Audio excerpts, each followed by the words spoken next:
so polite. From the edge of the ring to the edge of your seat, I'm the voice that pounds to a ruthless beat.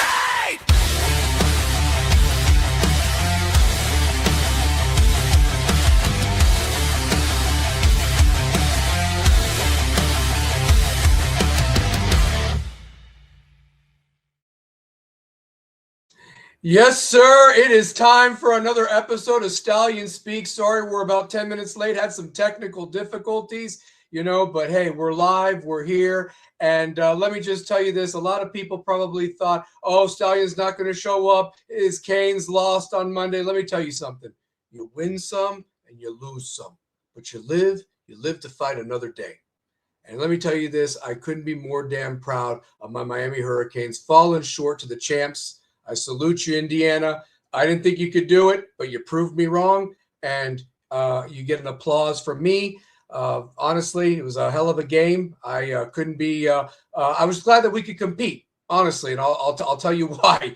Because some of the pundits, honestly, and here's the applause for Indiana. I salute you guys. 16-0 champs. You're definitely a worthy champion, and congrats on that feat, something that's never been done before. Of course, I gave props the other night on Rebels with a Cause. I'll give it again tonight on Stallion Speaks because, of course, I was the one speaking the loudest saying that Miami was going to win this. This was a team of destiny, but came up short, and that's okay. Sucks. Maybe it's not okay to some, but at the end of the day, we weren't really predicted to do much this year. Yes, we were preseason number 10, but we exceeded all expectations of what I thought. Would have been nice to have an ACC conference champion to hang our hats on, but it was a magical ride. It really was. It was ups and downs, and I've never been invested in a Miami Hurricane season. Not that I've not been invested in others over the years, but this one, usually our season's done by September. I mean, I've been done the first week, watched it all the way through because you wait all year for college football, but to be one of the last two teams standing with a chance with a minute to go to try to win this game against a team that, was solid, was as efficient as you could think of, it just wasn't meant to be. It just was not meant to be. But that being said, I do want to get some housekeeping out of the way. Listen, more than anything, thank you for watching this channel. 182 subscribers, over 20,000 views. Keep punching that like button. Share our cause so we can get others to join it. Also, programming note, a new show debuts on Tuesday night at 8 p.m., the KR Big Game Show with Carrie Reeves. Big Game Carrie Reeves in the house. Let me tell you something. If you're entertained by myself and him on Rebels with a Cause, along with all of our other people that come on the show, please definitely give him a watch at 8 o'clock on Tuesday night on this channel. Also, I want to get this out of the way. The views and opinions of this program are not affiliated with those of any other organization. These are solely the Italian Stallions views, as well as guest co-hosts and any audience members that come on. And also, the format of this show. I will be able to give everybody their chance to come on live with us. I'll be providing the link here shortly, limiting it to 5 minutes so everybody can come on and speak their piece. That being said, though, remember, smash that like button and share us. That does something for the algorithms. Can't really just thank you guys from the bottom of my heart of all the love and support you provide to me, Coach, Two-Pair, Big Game, Carrie Reeves, everybody, and also our other colleagues in their channels, because honestly, we don't get paid for this, guys. This is just something out of the goodness, out of our good heart, and we love this. I call this the male therapy hour to speak sports, and it's something that I'm passionate about. It's something I know, and I love talking about it. But that being said, I want to first come out, and I've already congratulated Indiana on winning the ship, and I also want to thank the Miami Hurricanes for an incredible season and a memorable ride that I will never forget. The fact that I got to watch this with my parents some 23-something years later, I didn't think it was ever going to happen, let alone this season, especially when it was looking bleak, losing to Louisville off of a 5-turnover game, and then 2 weeks later losing inexplicably on the road to an inferior SMU team. But that all being said, to get a puncher's chance, and that's what I wanted, to maybe win this whole damn thing, it was right there for the taking, and we came up short. And I can't thank Miami enough. I can't thank the seniors and the guys that came to this program when it was dog shit for so many years, and that's what it is. We're not going to polish a turd, and I'm just going to be honest with you. Miami has been bad. We have had the youth thrown down on us. We've had the field rushed on us, goalposts torn down, made fun of, scandals, Orange Bowl torn down, the works, and to go through all that and have a chance to hoist one more trophy was amazing. And I thank those guys for taking a chance on this program, because I don't think we're going anywhere. I firmly believe, as of tonight, that next year at this time, I will be celebrating Miami's 6th national championship in Vegas, and I plan to be there. And I hope to see a lot of my fellow Canes fans there. You know, a lot is to be said about the fact that, you know, we basically didn't even sell out our own home stadium. Well, you know, when you make the ticket prices absurd and you have some billionaire techies that can maybe buy some tickets to make sure that there's a lot of fans in the stands, and credit to Indiana, they traveled, and hell, I'd want to travel to Miami too if I was in 0-degree weather freezing my ass off. But that being said, you know, props for them for being loud, for being the noise, and for the Canes fans that showed up and paid those astronomical prices. My hat's off to you. Honestly, great. But truth be told, I know that we are hurting as a Cane Nation. I know that a lot of people took pleasure in that loss, that Miami fucked up again. But at the end of the day, we were still a 7.5-point dog. The thing that I can take solace in, I should have taken the points. I said I took the money line. I got greedy. I said we were going to win the whole damn thing, and we were very close to doing that, despite some of the buffoonery that took place with Miami, and even at times Indiana did some things that really could have ended the game before we even got that shot at the end. But that being said, I also want to call out the college football playoff committee, because of the fact that you have two conferences right now that are basically dictating the terms of who gets in. It's a dick measuring contest between two guys with two 2-inch dicks. And basically it's like, oh, I might have a third of an inch on you right now, honestly. And they came to the compromise that it's going to stay at 12 teams, because we couldn't agree if 16 or 24 was enough. But at the same time, you give out Notre Dame an automatic bid if they finish within the top 11.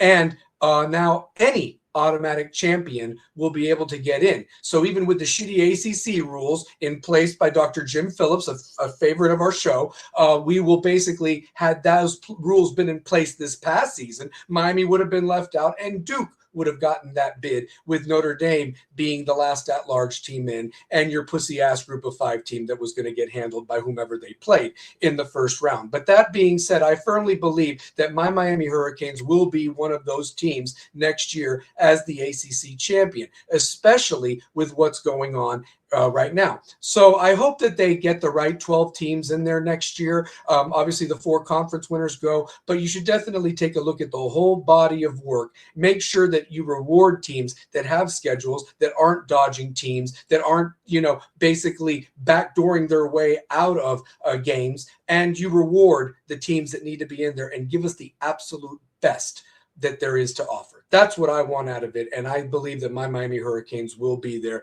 next January. Book it. And if I'm wrong, I'll come on here and take my medicine, just like I expect to take it tonight from everybody that hates the Italian Stallion. But that's okay. It's all good. But that being said, I also want to call out these individuals, because if you look to the bottom of the screen, this is every idiot who predicted that Indiana would blow Miami out. You have Peter Burns with his 38-17, Bill Connolly 27-13, Forrest Gump Connolly 34-14. I don't even know who the fuck any of these people are. Some of them I've recognized. There's our resident hater, Heather Bitch Dinich, 35-24. I really do fucking hate you the most, honestly. If there was anything that I could have taken solace in if we would have won on Monday night, is to see your ugly face get pissed off that Miami won. And I hope we win it so I can see that in my lifetime. Please, dear Jesus Christ, let me have Miami win one national title just so I can take a dump on Heather Dinich's face. I fucking hate her, honestly. You have this other asshole, Taylor Zarzauer, whoever the hell that is, 42-20. I mean, all of these people should be ashamed of themselves and clearly do not watch ball.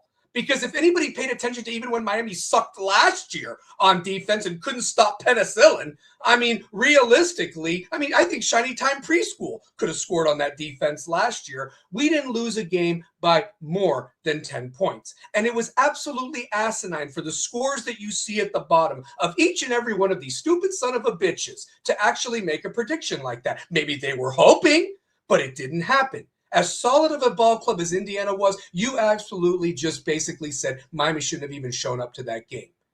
And then you listen to Chris Fowler on the call. I can't even imagine the fact that I'm living in a world right now that Jimbo Fisher on the ACC Network's coverage called it more fair for Miami than, and of course they've got to favor the ACC, but this guy was an FSU guy that tore Miami down during those years when he was at FSU, okay, and even when he was at A&M. So don't kid yourself. But this guy's giving us more love than Chris Fowler. You listen to that game. Oh, Indiana's just clearly superior. And blah, blah, blah. I'm like, look. Right, it's a game and it changed hands, okay? Nobody led more than 10 points. Of course, we never led the whole game. Would have been nice to see that, but that didn't happen. But the fact that we were even in that game with as badly and as poorly as you played in the first half is incredible. Honestly, it really is. And I'm not making excuses. I'm just telling you what it is. And then you look at these scores, Miami shouldn't have even shown up. And I'm glad we did. I'm glad we did. And again, a 10-point swing, a blocked punt. Fuck you, Alex Bauman. And also the fact that our kicker decided to have the worst postseason of any field goal kicker. He might even give the Oklahoma guy a chance to get pussy again in Norman, Oklahoma. That's a fact right there. Missing 50-yard field goals that he was nailing during the season. So to the two transfer kids that are coming in this year, I just need you guys to do two things. Make your field goals when we need them.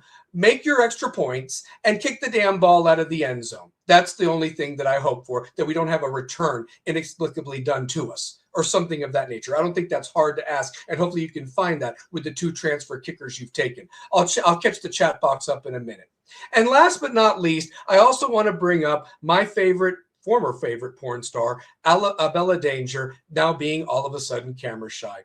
Listen, lady, you have been in every position that you can think of, upside down, backwards, dorsal, froggy style, doggy style. And the fact that you didn't want to be on camera the other night is just buffoonery. Okay, just absolute dog shit. And I'm actually ashamed for you that you actually made that comment, honestly. Okay, realistically, you didn't care when we were on there winning against Texas A&M or when we were beating Ohio State. You were firmly on camera with your Miami gear, and now I don't even know what's going on with you and Beck or whatever, but it's sad, honestly. So realistically, just you have become like just a nothing to me anymore, honestly, for that comment. Please just get the hell out of here with that.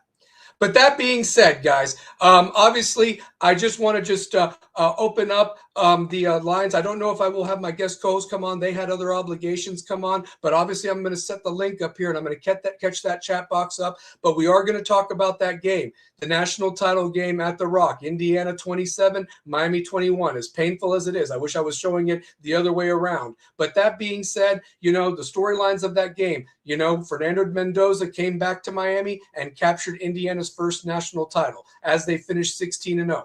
I also want to point out the fact that the two other kids that were on their squad that were from Miami made unbelievable plays. Pons was amazing playing DB, knocking balls down. And then, of course, the nephew of Glenn Sharp, who's notorious for the flag that was thrown on him in the Fiesta Bowl, just happens to catch the game-cinching interception on the underthrown ball by Carson Beck. I mean, you can't make this up, guys. And again, another storyline, Miami gets beaten by Miami kids that were overlooked by this program again. And it's like, when is that going to change? When is it that our Miami guys literally outperform those Miami games in the games that matter? And I'm looking at the 3 losses this year: Louisville, SMU, and now the Indiana game. I mean, just sucks. And it was in Miami. It was in Miami, But shit happens. It's football. It's 60 minutes. It was settled on the field, and that's what happened. But the other thing, too, is that has been brought up. Where do the Canes go from here? Honestly, I think I know where they're going, and we're going to talk about the portal. That's been a big topic this last week. Coaches throwing other coaches under the bus. And I can't wait to hear what everybody's got to say when they speak their piece. So I'm going to catch this chat box up real quick. Let's see here. We got Anthony in the house. Yo, what's up, brother? Mr. Chris Kane, what's up, Stallion? And, right away, Anthony Stallion, how he performed in the 2 biggest games of his career in terms of stats. I think Mendoza gets pushed down. I don't think he gets drafted number 1. I don't know, Anthony. I don't know. I don't want to say that about him because the guy is a Heisman Trophy winner. He did win the national championship. There's really slim pickings of what you can choose this year at the quarterback position. I honestly believe this is one of the weakest quarterback drafts in years. And realistically, for the sums of amount of money that have been paid to not only our own quarterback that have been talked about on other shows, but also the fact that in general, Mateer didn't really live up to the hype. He got hurt, and you can't help injuries. Nussmeier, Cade Klubnik, Arch Manning. I can go on and on about the names that I've just said. Would anybody at the beginning of the year have said that Fernando Mendoza was going to be your Heisman Trophy winner and Indiana won the national title? Preseason polls are just that. It's just based on perception, expectation. But it was the perfect storm, no pun intended, for Indiana, that they got their guy. He did what he needed to do. They had a bunch of other guys buy in, and they have a coach and a staff that just was absolutely prepared perfectly for the game. And one thing that I did bring up last week, I said, I'm looking for the team that's game plan is not working and that they basically are making adjustments in game, that you cannot wait till halftime to make that adjustment.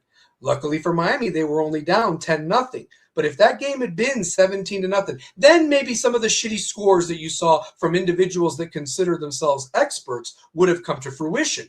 The difference was that Miami fought. And despite everything that happened, we're still in that game when it counted right at the end. And you had the ball last. That's what you wanted. There's nothing worse than having the other team take a knee, and you're out of timeouts. There's nothing you can do. You can't stop them.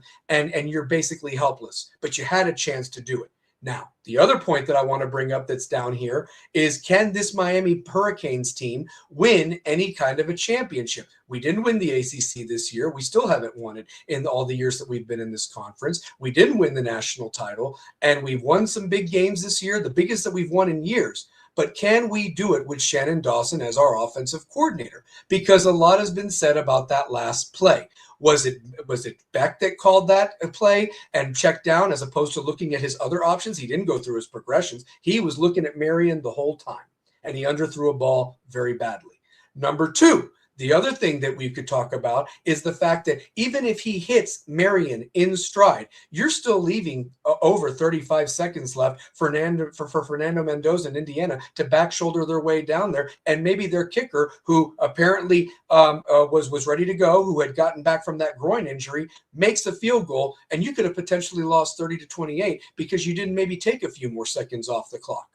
That being said, maybe it stuns them. I don't know. But the truth of the matter is that you didn't learn anything from the Ole Miss game the week before, where even 18 seconds was like an eternity for someone like Trinidad Chambliss. So I'm just saying that, was that a Dawson call? Was that a Beck call? It doesn't matter at the end of the day. We lost. But the problem I have, though, is that for us to take that next step next year, and not it just be about talent, the coaching staff and whoever is on staff next year needs to understand the personnel that they have. For example, the fact that you had Marty Brown in the game when he was your best blocking back and you run it with him on 3rd and short shows that you don't know how to use your personnel correctly. It would have been clear to have Fletcher run that. And why were you not running on that right side behind the strength of your line? And you kept running to the left side.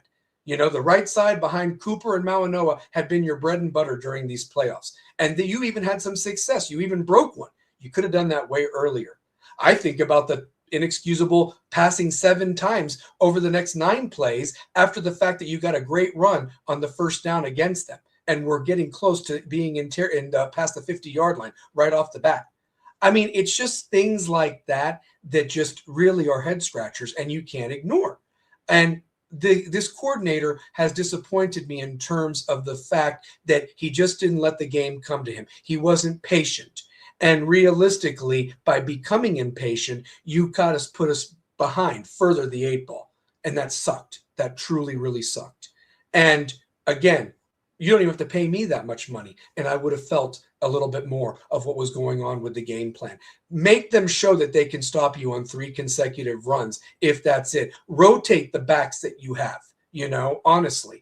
And then on a 3rd down, they have Fletcher in there trying to block when it's Marty Brown that's the best pass blocking running back you have. And that linebacker made a juke move on Fletcher and sacks Beck. Special teams was abysmal, allowing that blocked punt, getting a hold that negated a great return that would have started the ball right at the 45-yard line. Instead, you're starting at the 23. Took all momentum coming off of a 3-and-out that you just did against them. And that was early in the game. That changed things as well. So, again, it was a very badly called game by Shannon Dawson. But at the end of the day, we still, with all of those mishaps, despite not having Xavier Lucas out there, we were there in Indiana territory with over 40 seconds to go and a chance to take number 6. It would have been an absolute theft, but you didn't do it. I got another guy about to come on. I'm going to put the chat box up there to give the link to everybody. I'll catch that up, but let's give him his further ado that he deserves. I know he's got a lot to say, and he can let it all out. In fact, anybody can, honestly. But that being said, let's bring him on and give him the warm Stallion Speaks welcome that he deserves. The one, the only, the great Larry Frank Jr.'s in the house. What is up, baby? How you doing? Good evening. Good evening. How we doing? Oh, we're doing great, brother. Listen, I was hoping we were going to be celebrating tonight, another party. I don't think if you win a national championship, there's not amount of days that you can't celebrate it, if I'm not mistaken. But we're so damn old now, we don't know how that feels, at least when it comes to college football. But brother, speak your piece, man. I know you've said a lot of things and you've made a lot of sense. But for those that maybe didn't catch it on your platform, that watched this platform, what were your thoughts on the 2025 national championship game? Real quick, before I get into that, I uploaded a video. I see it. You can see it. I see it. Can you go ahead and play that right quick before to kind of lead into what I have to say? Let's do it. Here it comes. Sir. There's almost exactly the same distance, the same everything, but just a couple of things different. Y'all check this out right quick. If you take a look at this right now, Right now, Carson Beck is on the 50-yard line. This is the game against Louisville. And here he's on about the 46-yard line, okay? If you take a look at it, when this ball is thrown, you're going to see right here, Carson Beck is right here on the minus 47, meaning he's on the 47-yard line, other side of the 50. Here, he's on the plus 49. He's on this side of the 50, all right? This was important, 4-yard difference. Same hash, same everything. But watch the difference in the throw. This ball is intercepted right here at the 15-yard line, okay? You're going to see up here, Malachi Tony's going to catch this ball at the 10. He catches the ball at the 10-yard line. Now, let's quickly go back so you guys can see. I want y'all to understand that Carson Beck can make this throw. This was the shorter throw to the 15. This was all the way down to the 10-yard line, and he's 4 yards back. He's got plenty of arm to do it, and even the ball up here was underthrown. Even if you look at it, Malachi Tony has to slow down to catch this ball. He's got plenty of arm, plenty of space to throw this ball out here. So it goes to show you clearly that Carson Beck could throw this ball. He just underthrew it. Poorly thrown ball, bad decision. If he airs this ball out, which he's 4 yards closer, he could have simply put this ball at least to the 5-yard line with that same type of throw he threw to Malachi Tony. Wow. So, thank you, Stallion. I appreciate that. Brother, I appreciate you video, sharing that, and Coach Hayes for highlighting that. So, yeah. Coach Hayes, yes. Shouts out to Coach Hayes as well for really providing that. The reason, Stallion, and I'm going to get on everything, but the main reason why I wanted to put that video and upload that video and have you share that video is I'm seeing a lot of people making excuses for Carson Beck. Now, give me a few minutes, because I want to touch on everything. And you speak your piece. You speak your piece. Go. I'm not putting the entire onus of blame for the loss on Carson Beck. As I said this morning, it was a total team collapse all across the board. Yes. From coaching, preparation. I said this last week on Rebels with a Cause. Lack of awareness. The defense had issues. The offense, Dawson couldn't get his personnel right. He didn't know when to use the right people in the right situations. Mario, with the way that he approached the game, you're aggressive to go for it on the fourth down, to only revert back to the same simplistic clock management issues that you had, because I don't know why you're scared on the same drive to try to get a touchdown when you have an inconsistent field goal kicker that has been missing all postseason. Can you say it one more time, Larry, please? One more time, that last statement. Mario was aggressive on that drive near the end of the first half, and then on the same drive, you go from being aggressive to becoming passive and reverting back to your clock management Achilles heel that has plagued you all of this time in the biggest game on the biggest stage, when as I said before, there's no tomorrow, with a field goal kicker that has been doinking off of the uprights or going wide right, doing Florida State imitations all freaking postseason. Facts. You can't, there's no way to dress this up. And then I'm seeing people saying, well, Carson Beck, he, just like our subject this morning about the $4 million, was it worth it or not? Well, he was well worth it because we got 16 million profit from it. We got all of this money from it. We got to the national championship. Stop it. Stop it. Carson Beck, as you just saw, and that what you're pointing to, Stallion, is what we didn't get. Hardware that we should have gotten. Coach Hayes literally on that video, and I'm seeing, I see Anthony said that he doesn't blame the interception on Carson Beck. But how can you not? Coach Hayes literally just detailed the same exact throw. Carson Beck was actually closer and had a better opportunity to get that ball into the end zone. If he puts it, even if he puts it in front of Keelan Marion, he chases that ball down and he catches it, or if he doesn't catch it, it goes out the back of the end zone, and we still got another crack to win this thing. And Larry, so can I stop you right there? Because, on Carson Beck. Yeah. And Larry, can I stop you right there? I know you're an offensive lineman. I was a receiver / linebacker. We, not even quarterbacks, know you live to do another play. It wasn't like that was fourth down, and even if it was fourth down, you got to put it in the end zone. Honestly, if that's, why would you undershort that ball or underthrow it? Honestly. Well, Carson Beck has always floated his passes. He's always floated his passes short. And listen, I know people ain't going to like what I'm going to say, but I've never really made my living off of, to quote what my uncle used to say, what I eat ain't going to make other people shit. So at the end of the day, let me just say what I got to say.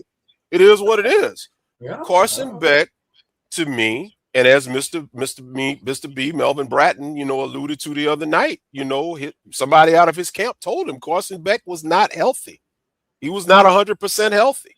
And listen, I looked up everything, and I'm no doctor, and I'm not going to act like I'm a doctor, but I did basic research. That UCL injury that Carson Beck had, okay, luckily he did not have surgery. He didn't have surgery. He let it rehab. There was inflammation, there was pain, there was swelling, but it was a UCL sprain. The timeline for Carson Beck to get back to being normal, they just pushed and exercised the timeline further than what they should have. Now, whether or not he was 100% good to go or not, we'll never know because we're not on the medical staff, and I'm not going to make those accusations. But I will say this.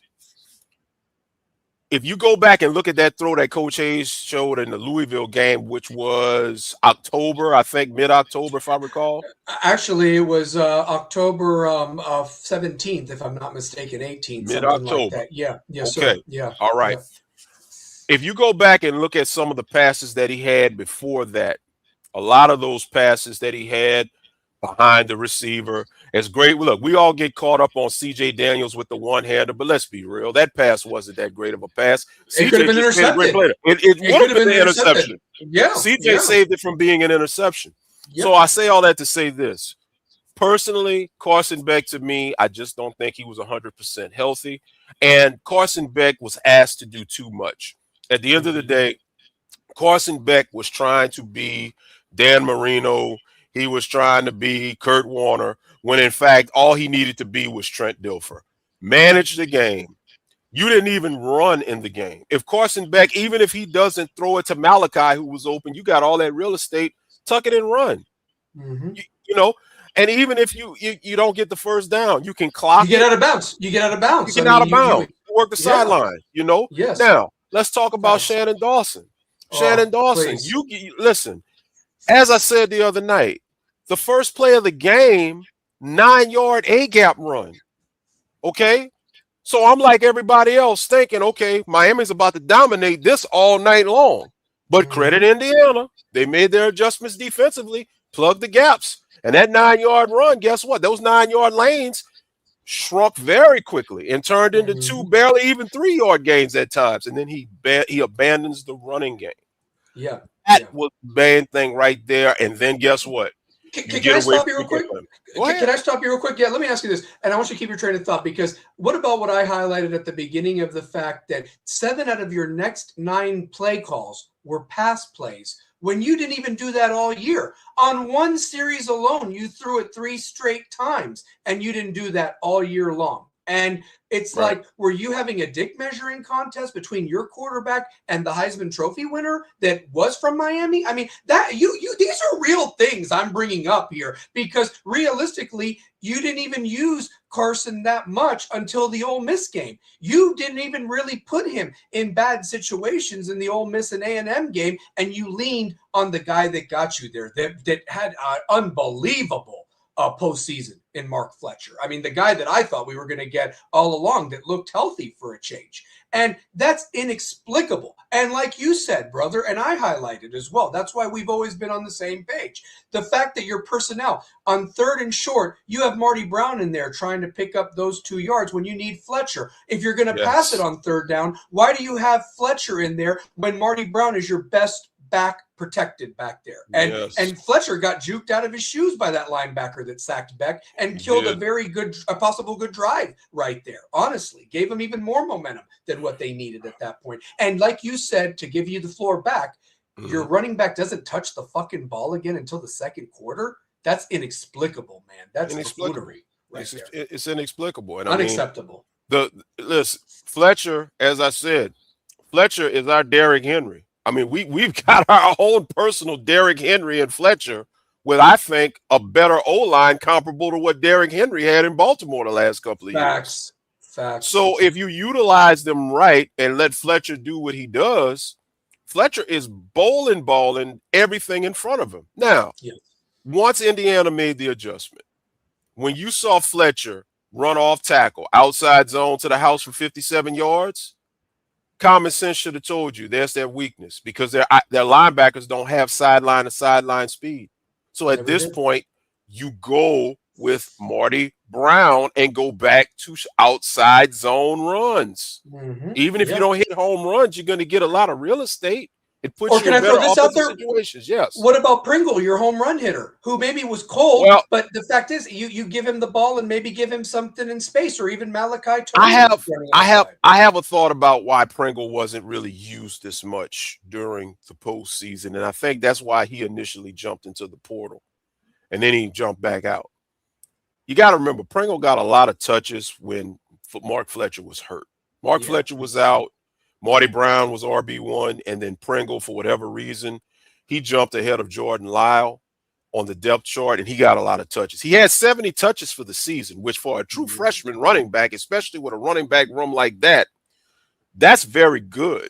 So I'm up here when he first jumped into the portal, Stallion, I'm thinking, well, dude, Fletcher and Marty Brown, they're done next year. All you got to do is play your part. And in 2 years, you're the man. Dude, you're the guy. It's on you. So I'm glad he decided to come back. I'm glad Jordan Lyle came back. Look, Miami's going to have the best running back room in the country. You got all 4 of those guys back, plus Javian Mallory coming in. Miami stacked that running back.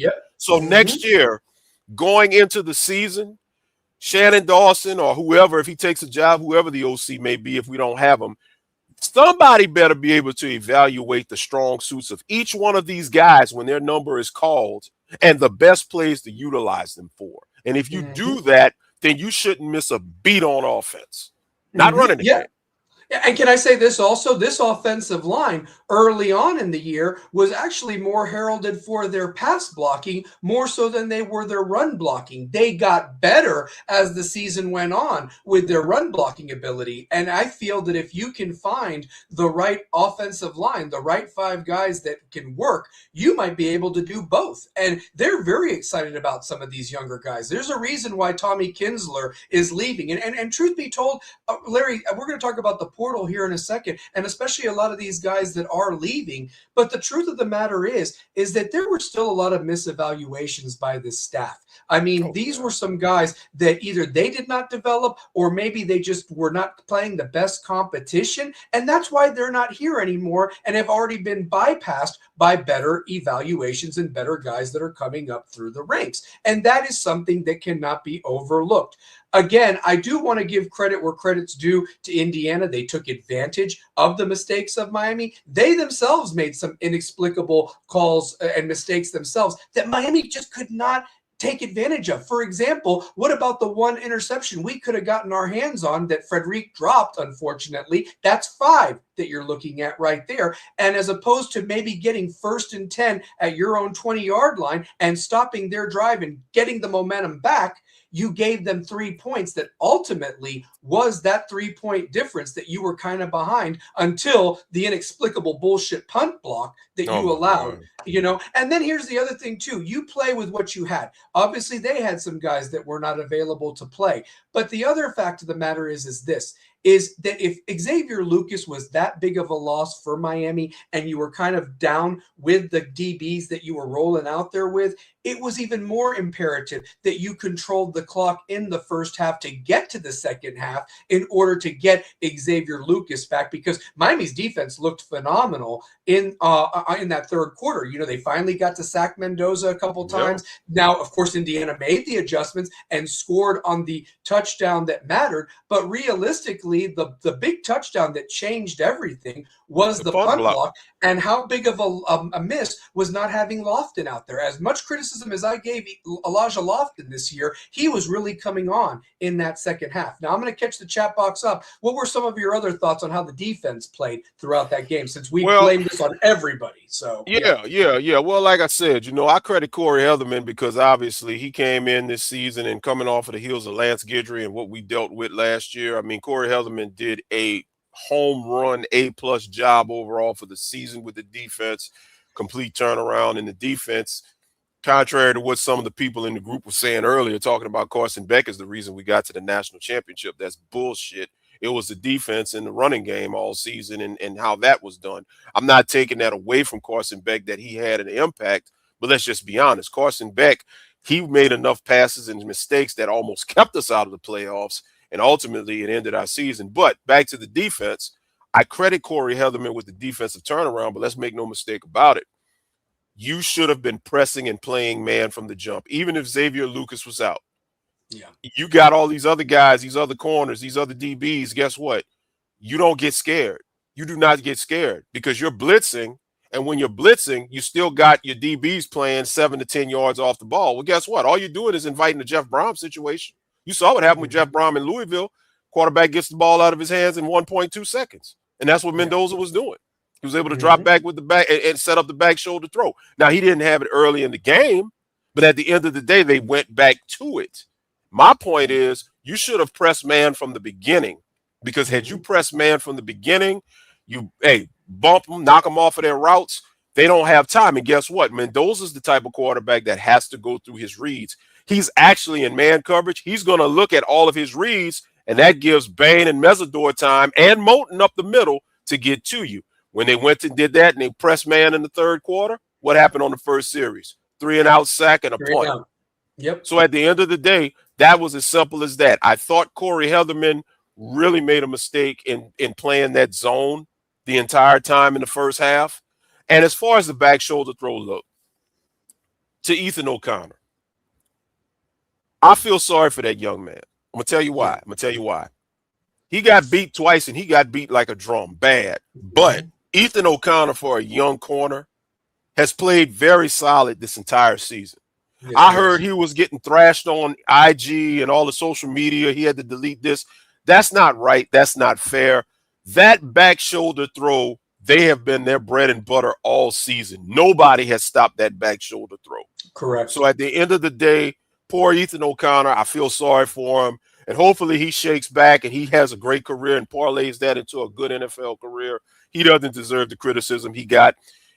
To me, the bottom line, the only way you really could have stopped that back shoulder throw, you would have had to have him trail the receiver and have a safety up top in case they decide to go up top. Well, that way he would have been in position to knock it down. Well, and I'm glad you brought that up. Why didn't we bait them to maybe get Mendoza to salivate and make an inexplicable throw down the field? And your safeties have been doing that all year. They got Florida State's quarterback to do that. They even got Reed to do that for Texas A&M. I mean, sometimes you think something's there and you have a safety disguised and he comes out of nowhere and ball hawks that. And you had shown you could do that. And yet, you know, once again, we even had a couple against Chambliss, if they wouldn't have been dropped, that even had that as well. You had a pick six that OJ had a pick six that he dropped. Yeah, exactly. I also wanted Anthony wanted to ask this question to you, Larry. Not that he wanted to make an excuse for Carson, but he wanted to know: do you think that Carson underthrew it because he was trying to avoid the bracket from the safety that came in late over the top? Do you think that that was because apparently what Anthony's going off of is that Keelan Marion wasn't even really looking for the ball, like he almost like was just wondering if that the ball was even going to be thrown to him or not. Well, once again, if you go back. Yeah, once again, if you go back and look at the play, I mean, even if Keelan Marion wasn't looking for the ball, when it's all said and done, you got time to throw the ball. I mean, he can find the ball. You put the ball. What's up, Chris Kane? You put the ball up and high enough to where he can go and get it. And that type of a route, guess what? Carson Beck is not that type of a passer. He's not one of those pinpointed, targeted type passers that can fit the ball right there in between multiple defenders. I was watching the Rams game earlier. And I saw a pass that Stafford had made to Puka Nacua. Puka Nacua was literally 4 defenders around him, and Stafford put that ball right there on the money to Puka Nacua. Beckett's just not that type of a passer. So what he should have done in that situation, he had time. If you go back and look at that play, how that play developed, the corner was already somewhat trailing. He was already trailing the receiver. So Beck should have recognized that, excuse me, back corner of the end zone and let Marion either go and make a miracle play or it's out of play. And guess what? Yeah. You have second down and you got another shot. With still probably about 38 seconds left, 39 seconds. At that point. Yeah, so you got nothing but time. And with Malachi Tony, listen, they don't call him Baby Jesus for nothing. And at the end of the day, here's another thing. Why no wheel routes? I saw no wheel routes. A wheel route in that situation would have been money. Yep. Well, and Malachi made a great play catch even on that drive to even extend to get you to second and short when you picked up that first down. I mean, you know, I'd even go and argue this too. And I do want to highlight one more comment of Anthony. You know, he felt that maybe they didn't want to risk playing Jabari. I'll tell you this, Jabari played great against Ole Miss. As much criticism as Jabari got, I honestly think you either have it or you don't. You're going to have to learn some point. And at that point, they weren't freshmen. They were sophomores with all the reps they were getting, you know, at that point in the season. I just want to highlight that. You're not let me answer that right quick. Sure we gotta stop, you know, and I won't say it's excuses, but we gotta stop giving passes. Correct. You know, if that to be more politically correct. These young men play football. These young men are on a scholarship. These young men are now being paid to play. They are paid semi-professionals. So guess what? At the end of the day, you have a job if your number is called. And as a coach, as a staff, you have to prepare these young men to go out there and do that job. At the end of the day, let's look at it like this. Does everybody remember what happens when Jalen Hurts was stinking up the joint in the national championship game? What happened? They put freshman Tua Tagovailoa up in the game, and what happened? Nick Saban said, fuck it, I ain't got nothing to lose. This is the national championship game. And they went up in there, and they won it. Maurice and him and Devonta became legends after that, honestly. Became legends. Yeah, parlayed it into a couple of NFL opportunities. Devontae's making Heisman Trophy winner. I mean, high draft picks. You in that type of an environment, you have to go there. Let's go back 20 some years ago. Maurice Claret, the freshman. What happened? I hate to bring those memories up, but what happened? He put Ohio State on his back as a freshman. It wasn't Maurice Hall and Lydell Ross. Tressel said, "Go kick rocks." We're going with Maurice Claret. We're going with Claret. So guess what? In certain situations, you have to roll with the freshman. If he was good enough to show what he showed against Ole Miss when he got in, that told me all I needed to know. That young man has enough talent that we can give him a shot. What good is it going to do to worry about the upperclassmen if they're not available? These guys are going to be upperclassmen one day, and these are the type of games that either make you or break you. Ethan O'Connor, I really believe, is going to grow from his experience, and I don't think it would have been a problem putting Antoine in. Yep. Yeah. Well, and you want to know something? Can I tell you this? I think that's a great segue to this right now, Larry, because, you know, as we talked about this morning briefly, even though the subject was Carson Beck worth the $4 million, we can touch on that too on this show. You talk about, I don't even think you have 3 years anymore with some of these guys. The portal giveth and it taketh away. And, you know, I make this joke, free Mensa. Dabo calls out Golding for tampering. You know, I mean, these are some of the storylines. And I'm going to put the link out here and everybody can speak their piece. But I do want to say this. On the bottom are the people that are coming in and the people that are leaving. And I'm just going to say this, Larry. If you look at that recruiting class that was Mario's first full recruiting class, not the one he put together in 3 weeks. I'm talking about the one that was supposed to be the guys that, you know, were going to come here and really elevate it. And yes, certain guys did that. The CCs, the Baines, you know, Wesley Bassane. But I'm looking at some of these other guys that were just complete disappointments. I'm looking at the Martavius Bryant, Bobby Washington Jr. I mean, do you want to know something? I found that really funny that Robbie Washington, the brother who left last year with sour grapes and said what he did. But you want to know, at the end of the day, the father and the two sons had all this talent in the world, could have been Miami heroes themselves, but shit happens and it just didn't work out. But you know what? You don't have to be a bitch like that. You can just say it just wasn't meant to be. But on the flip side, as I've argued, I'm sick and tired of watching Miami guys show out for the fucking other team and they kick our ass and have the game of their life. And we can't do that to other teams, you know, like when we're going back to Texas and we don't have our Texas guys show out against a team like that. And I'm talking about the game 3 years ago where we lost to Texas A&M in Mario's first year. But I'm just using that as an example, you know, like why don't we have our guys that are from certain states that go, oh, that's right, because Miami has all that great talent. And I know we can't get them all. But again, you talk about back then, during that time, you had the great Alonzo Highsmith in your back pocket that was helping evaluate, and you didn't even take that advice. This is a guy that was a former NFL GM.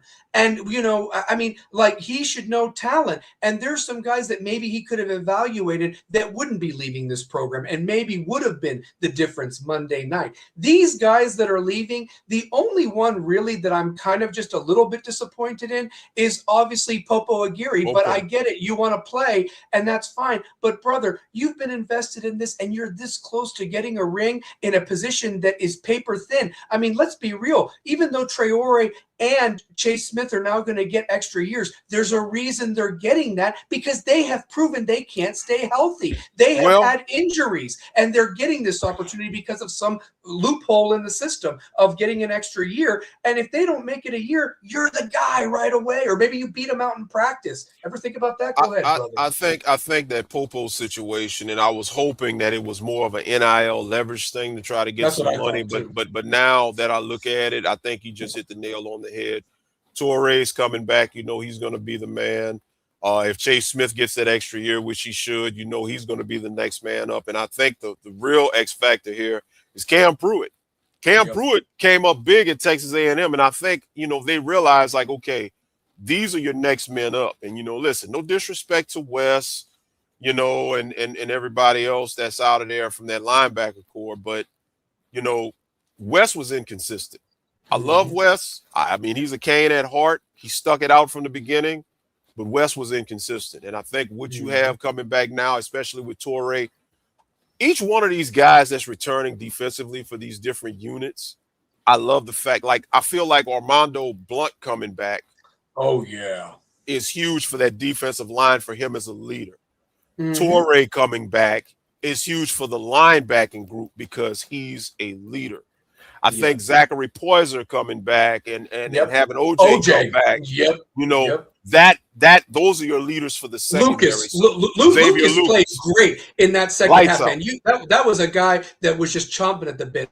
Could you imagine having to sit out in that first half? I mean, that was, I even said that. Like, if you had him that whole game, it's amazing how, some people have always said, and I hate this additive, well, one player can't make a difference. That's horseshit. Bullshit. Because there's some guys that can really make a difference in that, and maybe they don't have the success on the drive that they did get the touchdown. And also, here's the fact, on the touchdown they did get, credit to them for taking advantage of it, but you had really gotten them off the field. Ruben Bain had an inexplicable offsides. OJ had the inexplicable pass interference. And you know what I hated about the call, Larry? It was the wrong call. It wasn't a pass interference. It was a hold that they should have called. And you want to know what? And people will say, well, what the fuck's the difference, Stallion? That's a 5-yard difference. First down doesn't fucking matter. It's 5 yards. And that's a yard, 5 yards closer for them getting to the goal. Okay. That's the thing. And so I don't like when the wrong call is made. Pass interference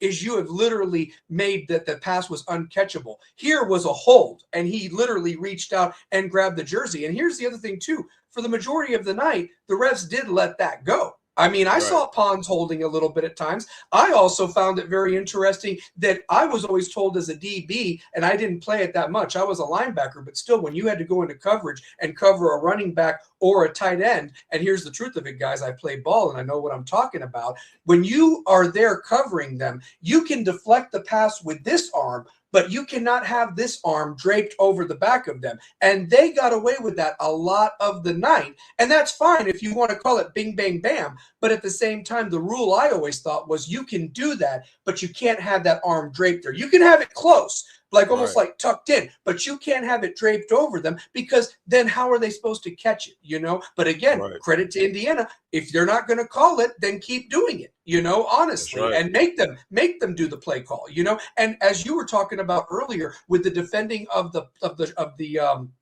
back shoulder throw, you know, maybe get a hold on it or something like that. See if they're even going to call it, because maybe make them earn that instead of it getting maybe 17 yards as opposed to 15 yards. Again, I'm just talking, guys. I'm just talking that you have to feel the game. And as you said, not a better comment was made with the, you know, they just weren't prepared and you had an extra day. And the other thing too of it is the fact that Indiana was well rested. And I'm going to say this, and I'm not trying to troll Indiana. I'm not trying to say this, but on that last series, you had them on their heels, man. Signetti had to call that timeout. He regrouped and he had the right people out there to make that interception. But at the same time, man, if he doesn't call that timeout and you keep doing hurry up, they were on their heels. And that's the other thing. They had not played a 4-quarter ball game in over a month. That Alabama and Oregon game, man, they could put their feet up, take a shit, you know, fuck their girlfriends. I mean, they didn't have anything to worry about while we were in absolute dogfights. And look, it's the path that was ahead of you. Congratulations. That's what you get for being the 1 seed. But here's the thing.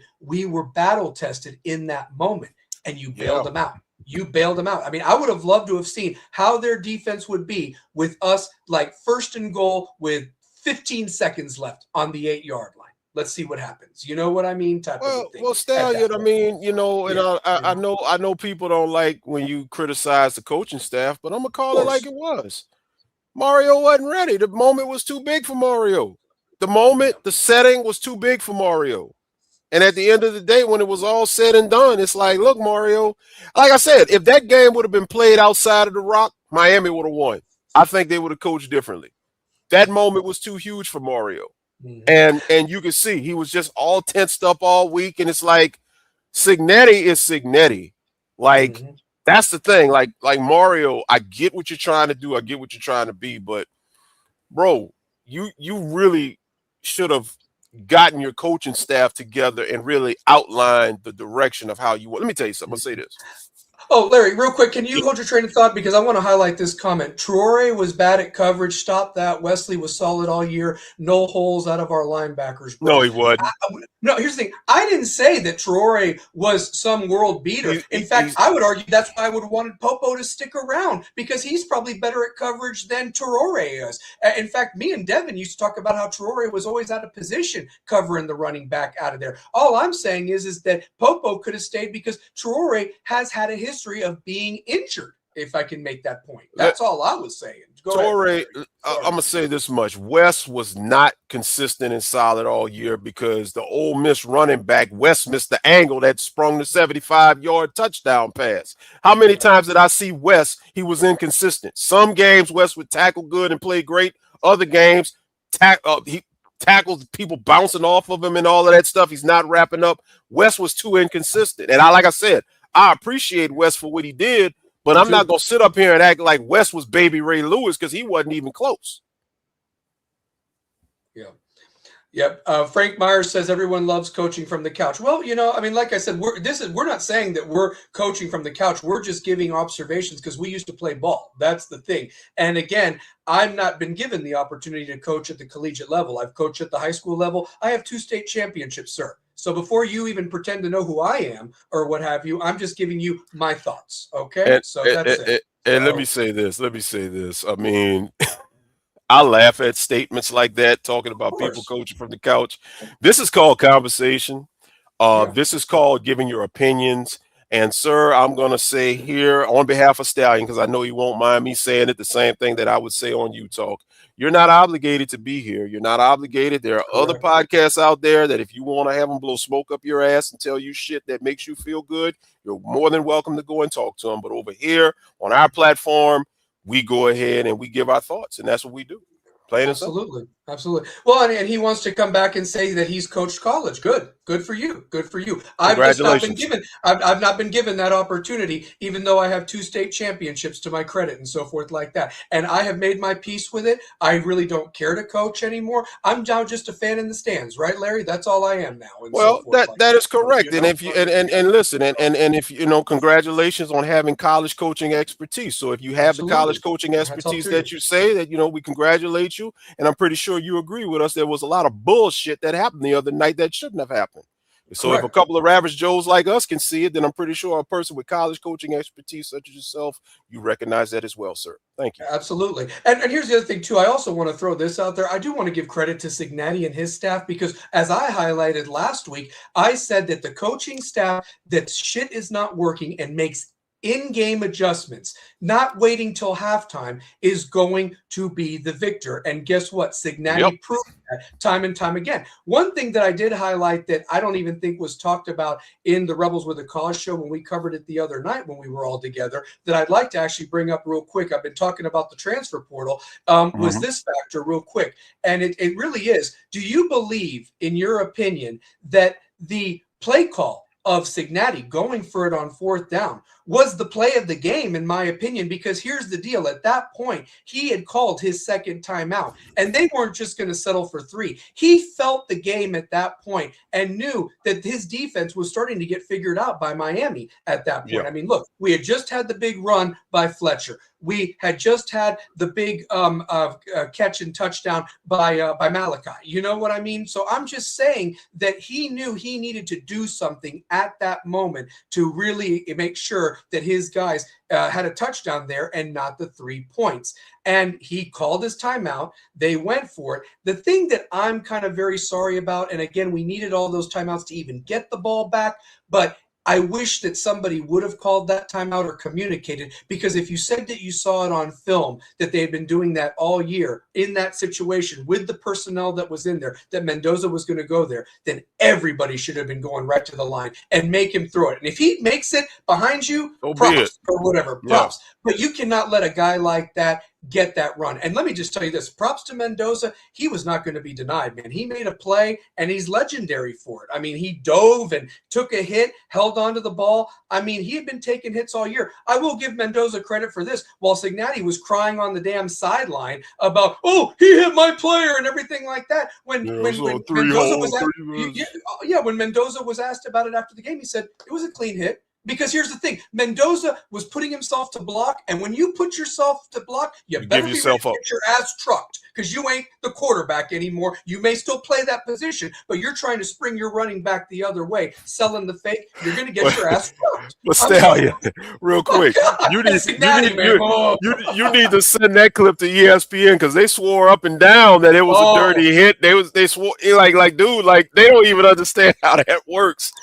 I mean, you know what? I'm sorry that referee or whoever he is, man, Kirk Herbstreit's the butt buddy. I mean, they should just have him in the booth and he can be giving hand jobs to Fowler and Herbstreit the whole time. Because every time Miami fucked up, it was like, hey, was this a good call? Was this a bad call? And then I hear about on the ACC. I watched the ACC networks because I recorded that coverage, and I'm listening to Jimbo Fisher. And what world are we living in, Larry? That Jimbo Fisher, who was one of the biggest Miami haters and Mm-hmm. dogged us to get the recruits he got in his national title. I know he works for the ACC, but he got no love for Miami. He was doing nothing but kissing our ass up into those playoffs and everything, talking about the Him, dogs him, that him, Miami's got. And him you and got EJ Fowler and Hurts. Manuel too. EJ Can you Manuel too. imagine? Can EJ you Manuel was imagine? given a lot of Miami love as well. Yes. Yes, and you got Fowler and Herbstreit making it out to be that Miami is just completely overwhelmed. And I'm like, you're not even watching the same fucking game as we're doing, guys. Nah. And then the next day, Fowler goes on somebody's show and it's like, listen, credit to Miami. I mean, they're building something down there, and I'm like, God, man, the way you made that broadcast sound, it was like we shouldn't have even been in that damn game, Fowler. I So hate which them was it? dudes, man. Go, I hate go them cover the dudes. fucking Australian Open, Chris. I mean, Colorado loving bastard. He still hadn't gotten over that fact that we whipped their ass in that stupid 93 game on the field when we beat their ass on the field in that fight before the game and on the game. That wasn't even a On the good field. 93 Miami team. He's still mad Right. about that Right. bitch. Right. So, That team was mid. yeah. But yeah, let me just see here though. The entire playoff was orchestrated. I predicted a year ago. That's interesting. So yeah. Let's see here. It was fun though. No, it was a fun. Listen, this was a magical ride. Let me just ask this to every Miami fan. And look, I got Jay waiting patiently. I'm going to bring you on, Jay. Give you your 5 minutes. The link is there, guys. So let me just make sure that I have it up there because anybody is welcome to come on and speak their piece for 5 minutes. That's what this show is all about, to speak your piece and talk about what your thoughts were. You can talk about the portal. You can talk about the game. We even have another topic we want to bring up that I've invited LSU fans to bring up because there's a certain coach right now that seems to have won the portal up to this point, and he's got a very tough schedule, but he's got a lot of money and a lot of backing and a lot to prove with everything he's gotten criticized for. And is it right there for the taking that Lane Kiffin is going to make LSU Lane State University, and they're going to win it right off the bat in their first year? So we're going to talk about that too. But that being said, Jay, I want to bring you on, brother. Welcome to Stallion Speaks, brother. I want you to speak your piece. 5 minutes, you're on the clock. Larry Stallion, y'all can hear me? I can hear Yes, you great. sir. What's up, You brother? Hey speak up. You Larry, speak your man. piece, man. I wish I'm hoping your wife and everybody's good, man. I had told Stallion, I think they was on the other night and I had mentioned I hope all is well down there, bro. Thank Send you, many brother. I blessings your way, appreciate you. bro. Yes, sir. Um Thank you. at the least we win the ACC championship. I don't see any fall off. We're going back to the Natty next year. I'm not Yes, even sir. being biased with you. I'm just being real. You bring back two linebackers that already know the system. Chase Smith out his waiver, and you bring back Torre. The D line, I'm not worrying about the D line. We got depth there. I'm not worrying about the edge either. I'm not worrying about our corners. Our corners gonna take this time out to rest and get back to what they was getting back to. Damari Brown, go back to the recovery room, get your feet right. OJ, get back your hamstring right. I'm not worrying about this team. The only thing I'm waiting on is the mental to come down here. And like I tell people, if we get Cooper Barcade, is a wrap. That's another Restrepo. That's another Restrepo. That's a safety blanket. This team tastes how it feels to be at the national championship, and Facts. we're going back. I don't have any doubts that we're not gonna go back, and we retain all four of our running backs. All four Hmm. Yeah. of them came back. And we got a beast coming And in add that just Mallory. is a Right. touchdown machine The maker. I mean, come on. competition So is gonna push who wants to be here and who needs to leave. That's what competition is gonna put. I want to yes, sir. see Bobby Pruitt break out this year, and I Good think point. Bryce Fitzgerald is gonna be the leader of that back end next year with interceptions. Omar Hmm. Thornton is gonna be a dog on that nickel, and I want Amon Moulton to be that captain on that D line. We have a lot Hmm. of veterans coming back next year, guys. a lot of fucking veterans, and I don't think we fall off because Ruben Bain and Mesidor left. You don't know who's gonna lead the team in sacks. It could be Wilson one game. It could be Moten. It could be Scott. It could be Pickett. It could be Cole McConaughey. It could be Moten. You don't know. It could be Blunt. It could be Lightfoot. It could be Lowe. It could be Standstill. We have toys to play with, guys.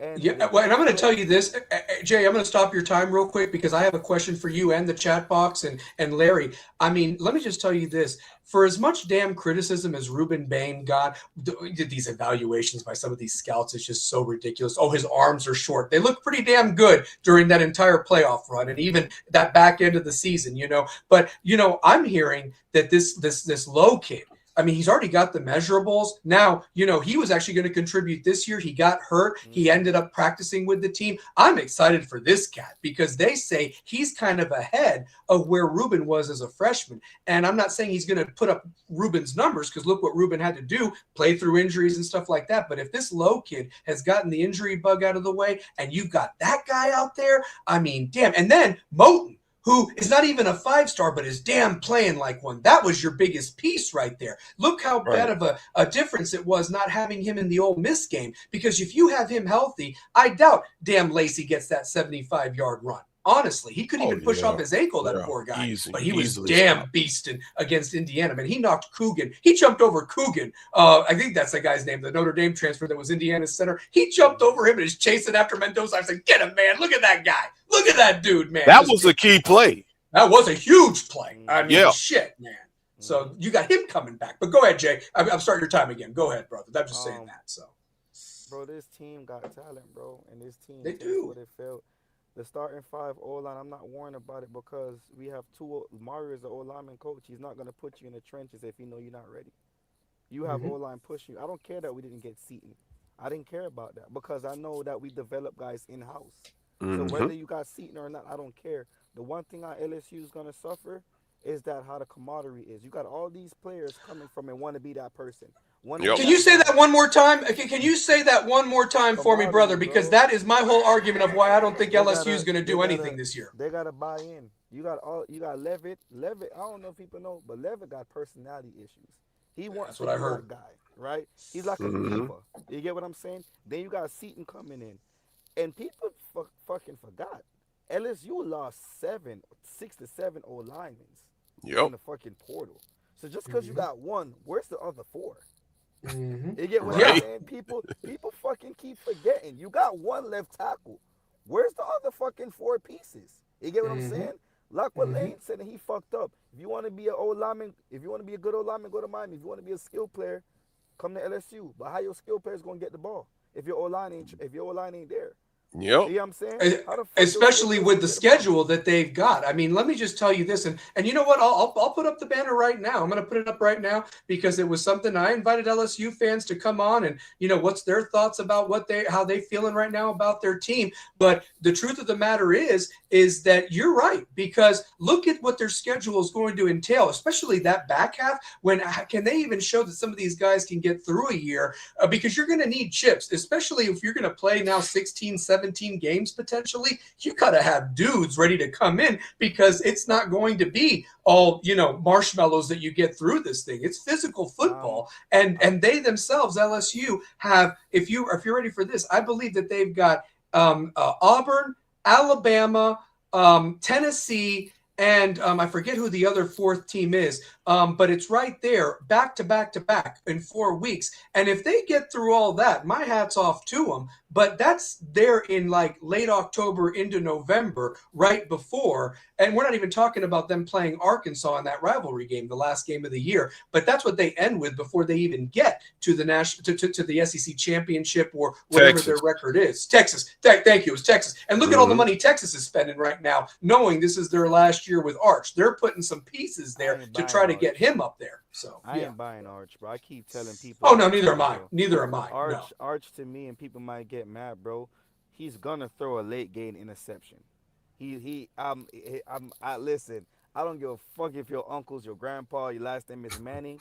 I don't give a fuck. I don't trust Arch, man. I do not trust Arch Manning. Jay, let me tell you something, bro. I watched Arch in high school. Arch, he went to Newman High with the alma mater of his uncles. Arch's high school was in the same district as my daughter, my youngest daughter, that was a cheerleader. So I got to see Arch 2 years in a row from when she was on varsity cheer. Right. Trust me when I tell you, Arch was mid then and he's mid now. He didn't win a state championship in Louisiana. And I guess he didn't want to go to Tennessee or Ole Miss to be in the shadow of his grandpa or his uncles. He went to Texas. Arch is not good as advertised at all. So trust me, you're right.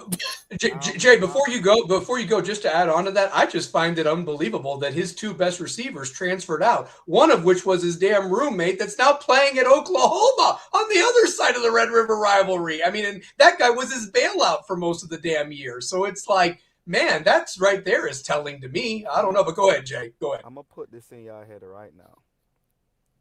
Mensa is training with Cam Ward, quarterback coach, who trains in Tampa. Yeah.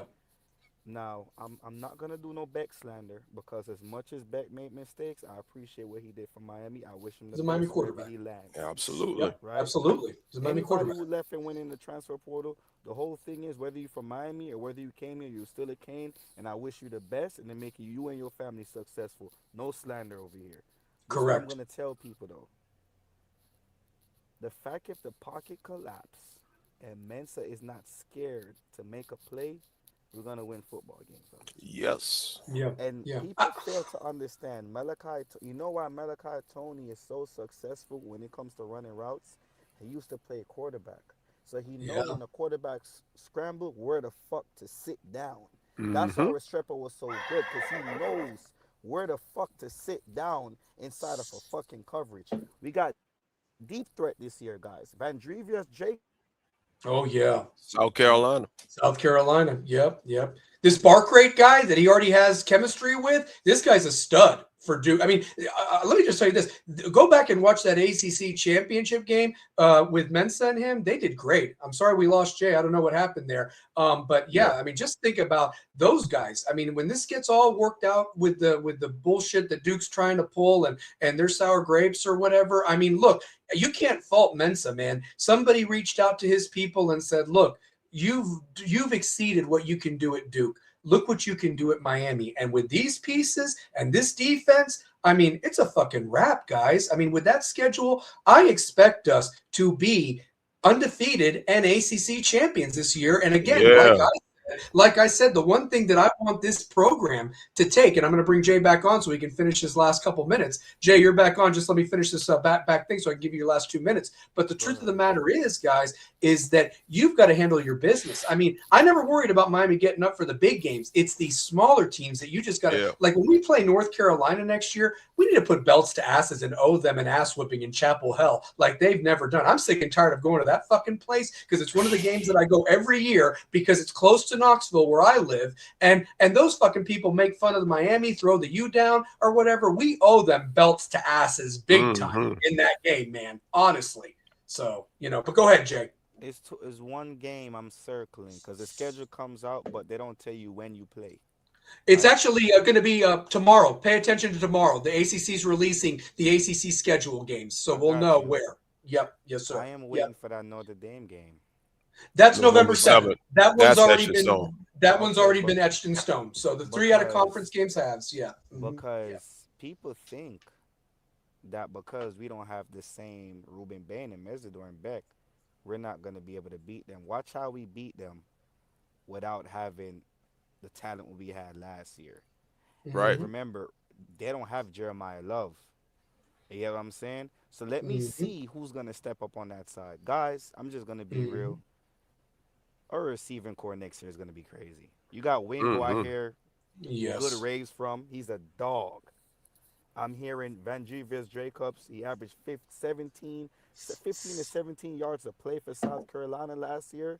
The guy from West Virginia, Cam Vaughn. Yep. And you don't have to worry about underthrowing the ball with Mensa. I'd rather you overthrow and lead a receiver than underthrowing them. Guys, I'm being real right now. We might be looking at I'm not trying to, fuck it. I'm just gonna be real. Go for it, man. Cooper Barkett might be 1,000 receptions, 1,000 yards this year. They might have just 1,000 yards because they do the same thing. Cooper Barkade only dropped 3 passes this year. Tony only dropped 1. One. One. You know what I'm Right. saying? So Can I throw this out there? And I'm still expecting to see big things out of Josh Moore. And this Wingo kid that's coming in, he was already turning heads in the practices that he was allowed to do now that he's on campus. All the freshmen were on campus except for the linebacker that we got that spurned Louisville to come to us. About that tight end, Mueller. Guys, I am not gonna lie to you. If they find the right 5, I know right now it's McCoy and Sampson, and they say Rodriguez or CJ, AJ is gonna be the center.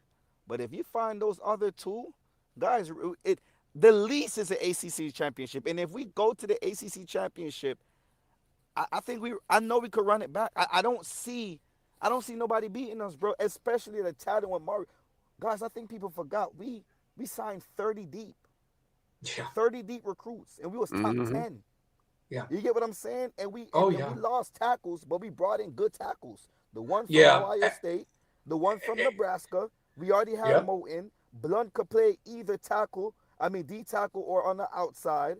Justin Scott came along towards the and Jay, can I say this? Damone Wilson II, I mean, he was supposed to be with Bain. I mean, you talk about one that I was so pissed about on National Signing Day, that first class of Mario's, the first real class. That guy goes to Georgia. I'm like, man, you don't need to fucking go to Georgia. Come to Miami, man. I mean, and then Georgia wastes him. He goes to Missouri and balls out. 9 sacks. I mean, goodness I gracious. will say this, fellas, real quick. I feel like Wilson is going to immediately replace Mesidor. Mesidor. You're not going to replace Bain. No. But Mesidor, the production you got from Mesidor is going to continue, maybe even better from at least Wilson. And Wilson can make it through a season. Poor Mesidor. He had some injuries. This was the first year that Mesidor actually made it through a season because of the feet problem. And that sucks, man. I mean, if you don't have your feet as a lineman, man, you're fucked. You really are. Understand, all our corners was just sophomores. They were young. Yes. They were young, except for Damari. I think Damari is a redshirt junior now, if I'm not mistaken. Yep, and he's coming back. I mean, he's coming back, and I'm glad he is. So yeah, O'Connor coming back, Damari, Lucas, fucking OJ, and then you got Dunnigan, then you got Cameron. Yo, Jalen Seatbelt Waters from up top.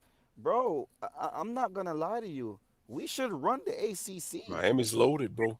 Need to, and that's what I'm saying right there, Jay. I don't want you to leave just yet because, and I've got some other people that I put the link in. This last thing. I'm gonna say this. No. I want you to answer this real quick. Steve Smith, I like your comment. I wish JoJo didn't leave, but I also feel like Miami didn't help him with his confidence. They didn't. And I will say this about JoJo. I really wish he had stayed too, because realistically, I think he had some unfinished business out there. We saw flashes, but he just needed to put it together. And why not put it together in your third year, second real full year if you're healthy? Because, he had battled some injuries even his freshman year, when he was sitting behind Jacoby George and that group. But Jay, go ahead. I'll let you finish it up. I lost him again. I'm sorry. Shoot. So, yeah. But yeah, there's the link if anybody wants to come on and speak their piece. Kane's Raw. We had talent this season, but Shannon Dawson don't know how to call plays, especially running back screen plays. Yep. Brother, facts, because I was screaming at the TV. Why are you not checking down when they're giving you that up front? Yes, they tackle well, but you're still getting 6 or 7 yards. At least you're not behind the 8 ball with the 3rd and long. I mean, you're right, brother. I mean, the personnel use was inexcusable by Dawson. I couldn't stand it. It pissed me off. I like this comment, by the way, that Gio Kane wrote. He said, I'm going to be real, and I know I'm going to hurt some feelings, but Beck could not lead this offense to its full potential. We need a mobile quarterback. Beck had all day to throw when they rushed 3. He should have had 80 yards rushing, especially on that last drive, man. Facts. I love that. Absolutely. So, yeah. Yeah, I mean, they ain't helping with his confidence. Get the hell out of here with that soft ass shit. Well, I mean, that's the other side of it too. I mean, again, if we're gonna call it, down the middle, and so forth, I mean, but yeah. But hold up, Stallion. Yeah. They really didn't help him with his confidence, and I get it. You don't want to pacify and babyfy these kids, but at the same time, I mean, come on. He comes in with Malachi Tony. Malachi takes off, and at the end of the day, what did they say when he came in? What did they say? They lost out on Jeremiah Smith, but he was going to be our Jeremiah, right? That's what they were saying. They put all of this pressure on him, and then they didn't go to him initially. He had some off the field stuff happen. I get that. He overcomes the off the field stuff. Then when he finally gets an opportunity to get in the game, he doesn't get consistent reps. He's dropping passes, and at the end of the day, guess what happens? Damn right that it's gonna affect his confidence. They should have done something. I'm not saying they could have, fixed it themselves, but damn it, do something. Yeah. So, a 17-year-old came in and took him and Ray Ray's position. What the fuck? He got in trouble with Markeith. Lucky he didn't get kicked off the team. There's that story too. So I can't. He got beyond that though. Yeah, he did. I will throw this out there. Josh Moore. I mean, I was kind of shocked that he didn't really get more burn. He looked great in that USF game. And realistically, when CJ was out those couple of games during that midseason slump, I was surprised we didn't use more Josh Moore, to be honest with you. That guy is a matchup nightmare. His size and, and remember when him and Tony came in, all we heard about in fall practice was, man, look at these guys. And here's the other thing too, Larry. And again, this goes back to what I brought up at the beginning. And Chatbox, I'd love to have you chime in, as well as anybody that's a coach or anything of that nature. We've got to do better with some of these evaluations, because I just want to be real with you.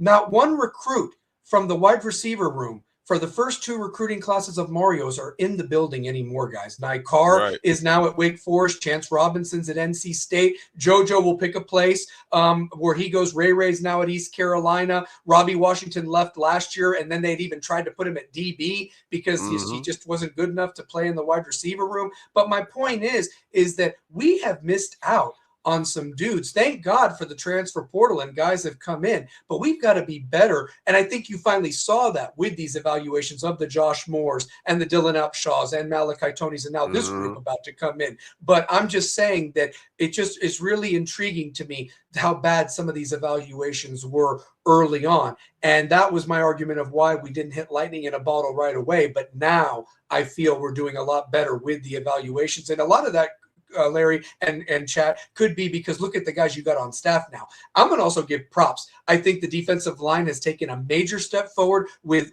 Damian Lewis now in the fold and so forth. I mean, I couldn't stand that fucking guy that Mario brought from Oregon with him. That guy was Big trash. Joe. Big Joe was trash. Okay, couldn't stand him. And listen, as far as this tight end guy going to Ole Miss, fuck him. We can get somebody else that can do better. Okay. Realistically, the guy that was coaching tight ends, you actually promoted to be the director of recruiting personnel because that was his thing. But I think you lost something. I thought our tight ends took a very big step back this past year. And I'll tell you this. I'm sorry that we didn't have Arroyo, man. Could you imagine if that guy had come back this past year? I mean, it's always that what if, but it's like, guys, we were so damn close of missing a piece in there. And it's like, we've got to get the NIL deals in place to make sure that these guys aren't, being a day 2 pick or a day 3 pick when, man, they come back fucking ball out. They'll be day 1, man. That's what the goal is right there. Day 1. So we can't have that going forward anymore. And I think we've done a lot to keep some of these guys to come back, like the Fletchers and everything. Man, you will make some major damn money if you guys get this ship this year in Vegas. And I'm rolling with it. I think we will be in Vegas, like what Jay said. That being said, let's bring Chris Kane on the show. Chris Kane, welcome to Stallion Speaks, brother. You got 5 minutes. Speak your Yo, what's going on, fellas? What's going on? What's going on with you guys? Frank, man, what's going on with you guys? Hey, blessings, man. Prayers to you, my brother. Blessings. Prayers to you, man. Thank you. Definitely. Most definitely. Listen, I mean, I just want to say something as far as like we had our shot. We know what it takes. We know what it tasted like. Prime example, you remember when the Miami Heat and the Spurs played? And the Spurs had a chance to go ahead and beat Miami and they lost it. Yeah. And then the Spurs came back the next year and dominated and beat the hell out the Heat. Yes, I sadly remember that. Being a Heat fan, I remember it. Trust me. So shit. I'm a Heat fan myself. Yep. That was destruction. Yep. See, the thing about it is that shout out to Melvin Bratton though, because we laugh and joke and stuff a lot, but he made a very good point that those losses. That was like you tasting your blood in your mouth for the first time. Because you never got punched in the mouth. And we got punched twice and had a big ass fat lip. And we had a busted lip that basically made us taste our own blood to let us know that we weren't invincible. So what we had to do, we had to play defense. Literally, we had to play defense. We had to get on our grind, and we was undefeated. We went into another mode. Mario went into another mode. The staff went into the other mode. Excuse me. Players went into other modes and everything else, and you see the dominance. But the problem is, whenever we got to the chance to get to the ship, and we got there, because it was a national buzz. We was doing all of this stuff. We've been so irrelevant for so long, and this and the third. But everybody want to keep our names in their mouth. No matter what we're doing, you always want to beat the U. You always want to beat the U. We could have been undefeated. We could have been on the cusp of winning a national championship, or we could have been 0-12. It wouldn't have mattered. Your job is to beat the U. Amen. You know what I'm saying? It don't matter. It's always been that, because we set a standard. But one thing about it, I can't say it to Mr. Bratton. He said that when we went in there with those 2 losses, he didn't have no issues with it. Because if we would have been undefeated, he would have had a problem. He would have been nervous. And honestly, I agree with him. You know, we went in there and we had to know what that feeling felt like. Okay? And we went ahead and we went on a killing. I mean, we went on a spree. I can't say that word. But I can tell you like this. Hey, you can say whatever you want on this show. That's what this show's all about. But go ahead. Oh, so, yeah. I ain't want to say the K word. But I can tell you like this. I remember watching the show with Utah. And Melvin Bratton was sitting there. He was talking. Mr. B was talking. And he was talking about when they lost the 86 championship. When they were clearly the better team. When they should have won. Right. Okay. That next season, they dominated. I want everybody to understand this, and I want y'all to hear me and hear me good. Miami knows what it feels like to be right there and have that shit taken from you. Nobody on that fucking field wants to know what that shit feels like again. That's a fact. Okay? That's a fact. So Mario knows what that is now. There's nothing else that needs to be said amongst that. He knows what it's like to win on that field and to lose on that field. You lost at home on your field. You didn't lose at the Rose Bowl. You didn't lose at the Fiesta Bowl. You didn't lose at the Cotton Bowl. You didn't lose at no other bowl. You lost at home. Okay? That's a different stab and twist to you. Okay? And then salt was poured in that wound. And alcohol was poured in that wound. Okay? And it was carved more in there, so it dug deeper. You lost at home. Nobody on that field. None of those players coming back. And for those, the freshmen that was there, they witnessed it. They know what that pain feels like. And they didn't even suit up. So let's just go into the mentality of this year. I'm not going to say that we're going to be undefeated. I'm not going to say we're going to be winless. I'm not going to say none of that. I'm going to say what I always say is one game at a time, because anything can happen. But I could tell you right now, if the mentality of this team is anything that the way that they felt and they get back on that field, I can promise you right now, that game in Notre Dame, that's going to be the game that's going to show everything. It's going to start with that. I ain't talking about FAMU. I'm not talking about Bethune. No disrespect to them. But this was the whole main thing. Oh, Notre Dame was the better team. They should have been in. And this, that, and the third. Oh, we only lost by 3, but we beat everybody else better than Miami. No, you didn't. The only one you beat better than us was Syracuse. Is that because they spread their legs for you? Okay? That was it. They sure did. They let you squeeze their juice. They let you squeeze their juice. Spread the legs and grab the ankles. They sure did. Right. They shoved a bunch of orange balls up there too, but go ahead. They did, because that rockhead fucker as a head coach that's up there let them do that shit. Okay? And that's the truth. So therefore, fuck them. Yeah. And for all the, and I'm gonna tell you like this, it's gonna be real belt to ass season with that mentality. Okay. Oh. And let me ask you something, Stallion and Larry Frank. How much time I got left? Oh, you still got 2 minutes, and I was going to ask you something. Hold your train of thought. Okay. I'm going to make a prediction real quick, guys. Chat box, everybody. I want everybody watching to write this down. When the AC schedule is revealed tomorrow, and your buddy Dr. Jim Phillips, that motherfucker, howdy doody, let me just tell you this. I'm going to put money on it right now. our opening game will be Labor Day night at Clemson. I want you to book it right now. That's how the ACC is going to try to fuck Miami right off the bat or what have you and try to give us a hard game right off the year. No, You don't think so? I think LSU opens with Clemson. Oh, they do. Mm-hmm. That's right. Yeah, okay, LSU so opens with Clemson. okay, so it's got to be another ACC school. I think it's going to be Florida State. I think it's going to be Florida State too, which will be hilarious with that trade. That'll be hilarious if that's. And I'd prefer to play them on Labor Day night to open the season. Get it out the way. Yeah. Yep.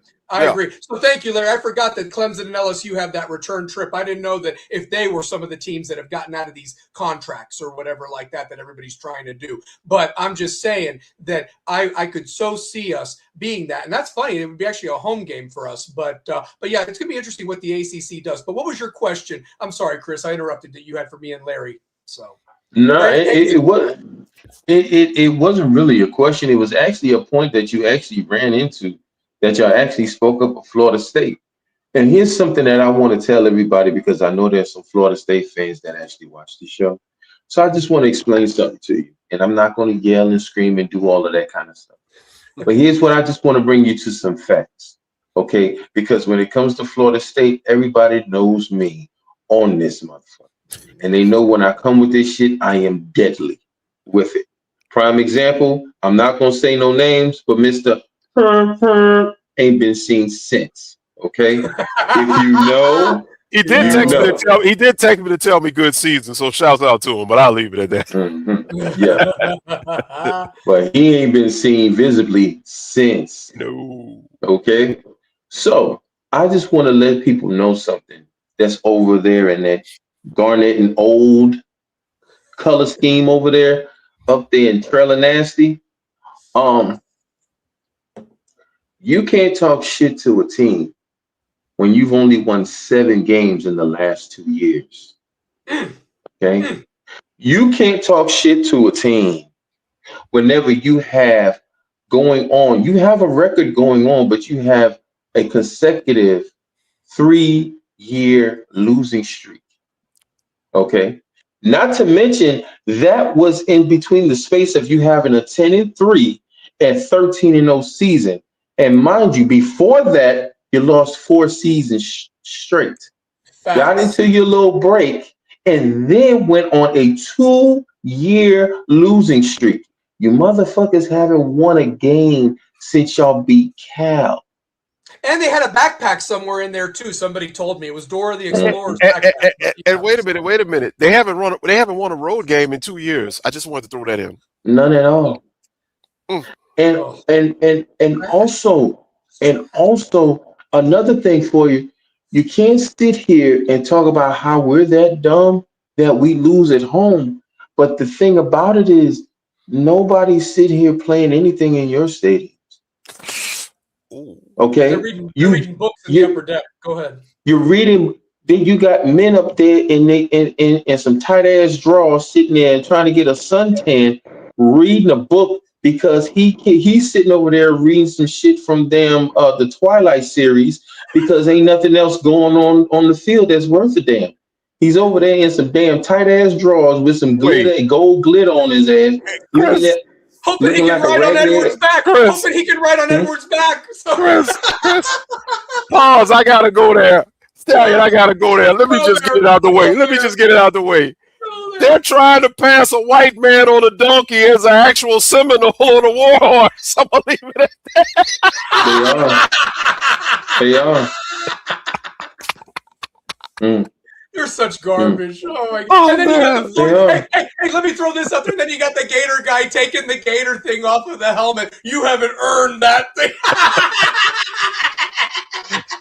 Fuck Florida State. He could be fucking them, dude. Look at that. And they're gonna say that they're gonna make fun of us. They're gonna make fun of us for losing a championship game. And they haven't even sniffed one in years since Urban Meyer faked his second heart attack. I mean, those motherfuckers. Man. Can you imagine them? Man.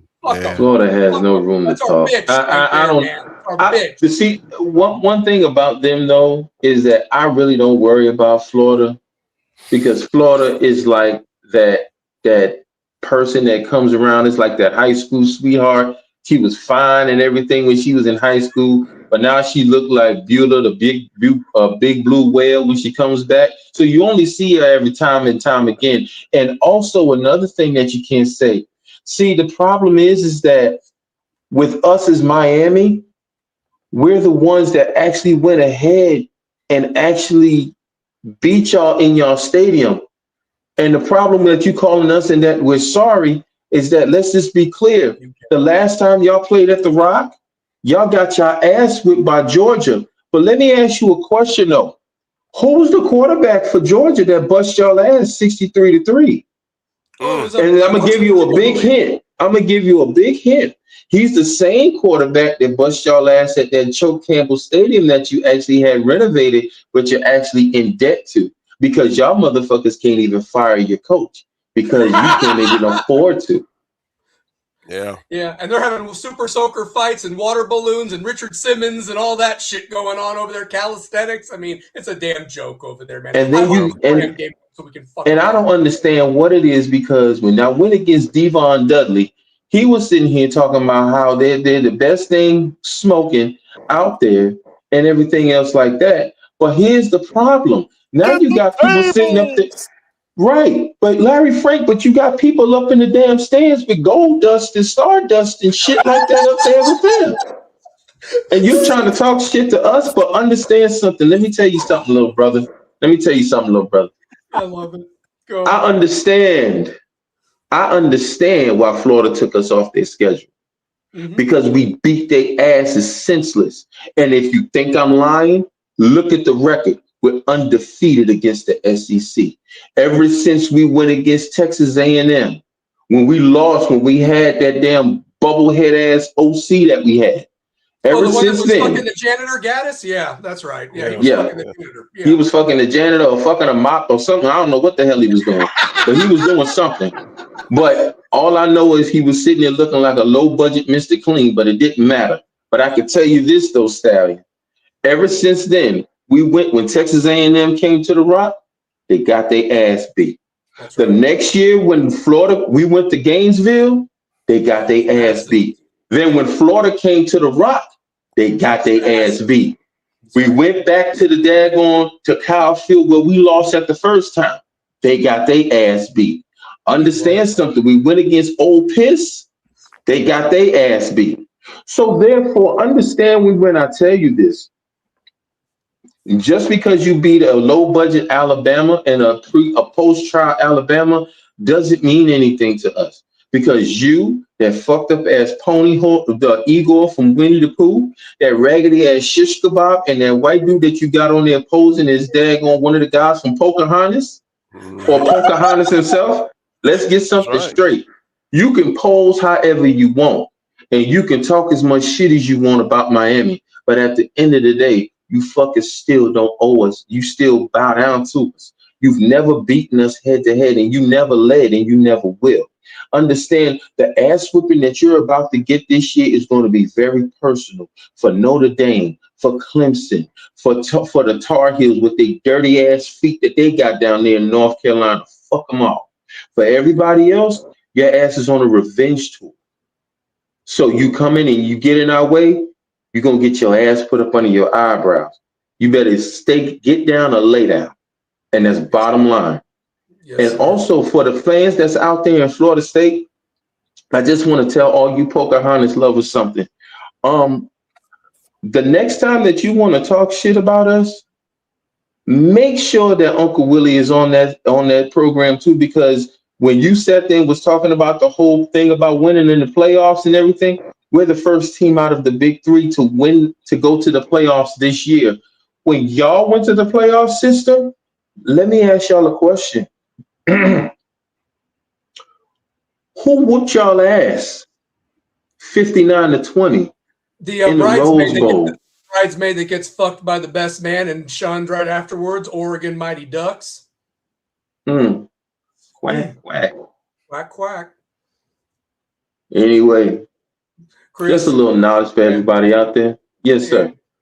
No, listen, I got to get some other people on, but I'm about to get ready to get back to work. You bet. All right, Chris. I you love have you, a good man. one. Be on next week, brother. Please. Yes, sir.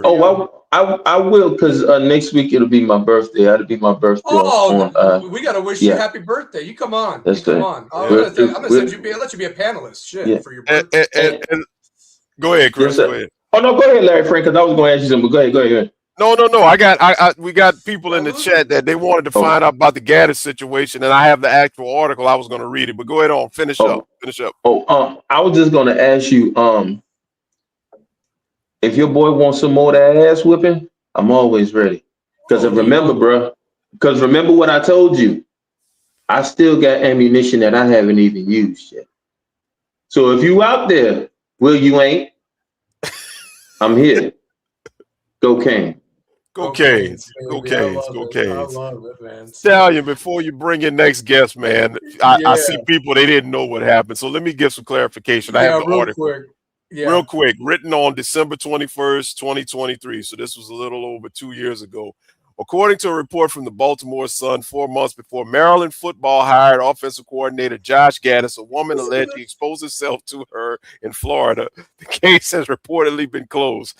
Gaddis was on the University of Miami football staff in November 2022 when a woman, a custodian at the university, said he entered the bathroom on the school's campus and called out to her. Worrying something might be amiss, she entered the bathroom where she said she saw him facing her and masturbating. There it is. Go ahead, Stallion. Hey, real quick before I bring on Brandon Brock. So there's another Sharon Moore right there that instead of making adjustments, he was adjusting his pants and showing her the Dugan. So I'm the dude was in the bathroom thinking he's gonna be grabbing a doggone mop stick, and he was grabbing himself and say, "Hey, baby, clean this." Anyway, go ahead. With that being said, Brandon Brock, welcome to the show, brother. Thanks for hanging with us. Speak your piece, brother. Y'all got me laughing before I can even speak, man. Real quick before you start, can I say this? And I want everybody that's watching this show, whether live or recorded, just be grateful that we were just in the national championship, because that was just 3 miserable fucking years. For real. Your piece, brother. Yeah, so, man. What's good, y'all? What's good, man? Yeah, it's, great to be a Cane, man, because I just love this season because we were not expected, even us fans. Say it again. I can say it with everything in me. Honestly, I never thought Mario was even going to get us in a national championship game. You know what I thought the greatest it was going to be? We probably would win an ACC championship or 2, maybe 3, and get to the playoffs. Maybe 1 year we would probably win a first round game, and then every year out there we would always lose either that first round or that second round or something like that. I thought that was as good as it was going to get, and I was like, until they get rid of Mario. But man, he I don't know if it was him or just the players, or what, that exceeded our expectations. I don't have, much criticism against Beck, because I'm just kind of like, again, it is what it is. You ain't going to be perfect. And I'm going to say this right here, man. We speak from the side of the results, right? This time of year right here, I get the longing for watching some Miami Canes football, man. I really do. And so I go back and start watching those old games on YouTube and stuff like that. And I have saw some bullshit from those great teams of the 80s. And I've seen them do like struggle games against like Southern Mississippi and shit. I'm like, what the fuck? I've seen them like struggle against Arkansas.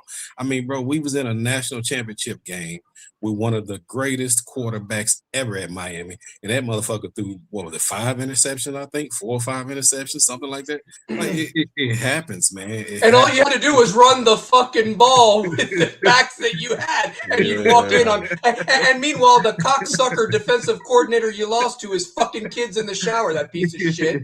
I mean, you fucking Sandusky motherfucker. I don't know what's going on with bathrooms and sex, but goddamn it, it's been, man. It's disgusting. It's absolutely a disgrace, man. Absolutely a disgrace. But yeah, so it happens, man. Yeah, it happens, the only thing, And Brendan, that's what I'm gonna say. I'm gonna stop your time. That's what I'm saying, man. If we can take that next step and put belts to asses to all these motherfuckers, you know what we should see? We should see Indiana again. Like we're playing SMU, we're playing North Carolina. You see that you're playing Indiana again. Think of it in your head and beat the fuck out of them, man. Honestly. I said the same thing. I said I hope that Indiana is there again next year, and it's Miami again. Another thing that I'm proud of. It was no fucking SEC. I'm just telling you the truth. I was damn glad of that. And I was like, hey, tried with freaking 5 teams in the SEC, and you still have these SEC lovers talking shit about see how deep the SEC made it in the playoffs. I said, well, fuck, you gonna make it that far when it's a SEC versus a SEC? Shit, one of you motherfuckers got to advance. Like, what the fuck what you bragging for? And Brandon, and what about what I said earlier in the show? The fact that you had the 2 major conferences that are dictating this whole thing are having a dick measuring contest with 2 guys with 2 2-inch dicks, and they couldn't come up with the fact that we should let 16 or 2014. What is this? This isn't fucking that March Madness. Kiss my ass, man. I mean, you did nothing there. You wasted everybody's time. Everybody's time with that shit.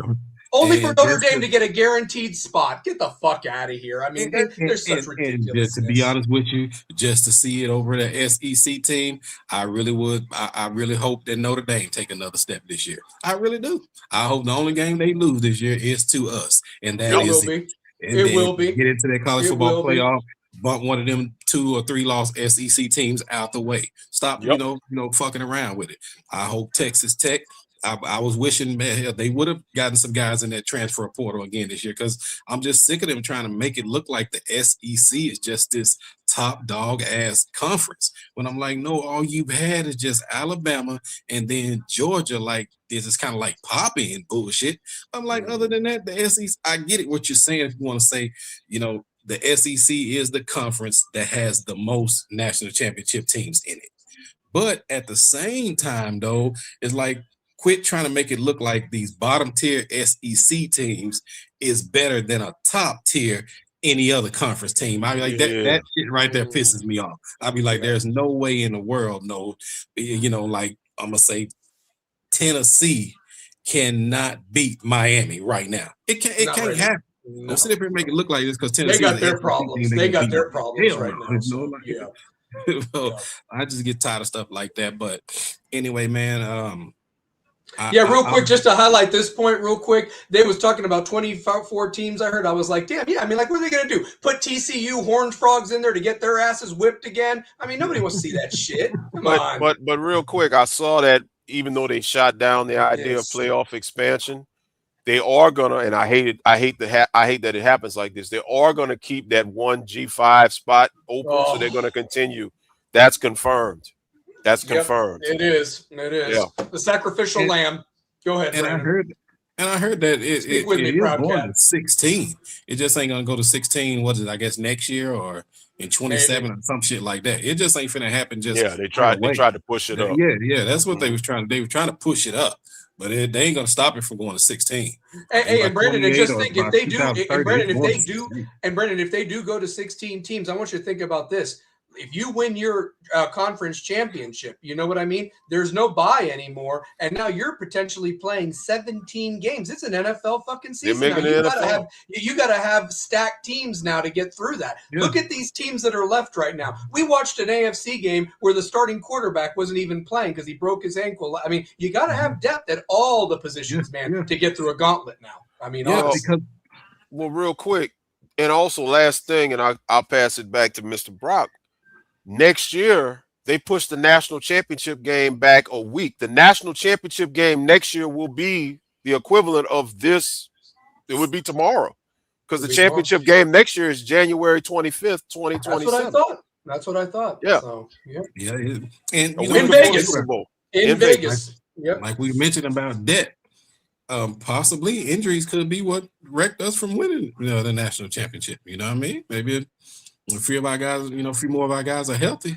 we probably have a different outcome. Maybe. Or not suspended by bullshit calls, but yeah, Yeah, Yeah, Xavier Lucas, that was that too. hard. Isn't that great though that it was just a Big Ten crew that called that before we were ultimately going to play a Big Ten school? Because it didn't matter if it was Oregon or Indiana; they're both technically in the Yeah, Big Ten. yeah, They were exactly, both passing teams. Mhm. Fuck you, good going though. So yeah. The other thing too that I say, about our coaching staff, man, I don't get it as to why we don't remain consistent with what works for us. I That's was another step. dumbfounded too as to how come Gerard Pringle ain't playing in the postseason. How come Charmar Brown ain't playing in the postseason? But this is what you've been doing all season long. Like, it's just stuff like that, man. And even I see some of the same defensive things that we criticize Guidry for and fire Guidry for. I see some of the same shit going on under Corey Heatherman. Thank Like, you. why are we giving so much space to these receivers and stuff? How come we don't play close? How come we don't, press receivers more? You know what I'm saying? Stuff like that. Our linebackers are still just not necessarily up to par. And I'm trying not to be so critical because some other people are kind of like, it ain't so bad, this and that, blah, blah, blah. But I'm kind of like, I ain't gonna say I agree. I hate to bring his name up, but I'm gonna say it anyway. I ain't gonna say I necessarily agree with Uncle Luke, but I don't necessarily disagree with him either.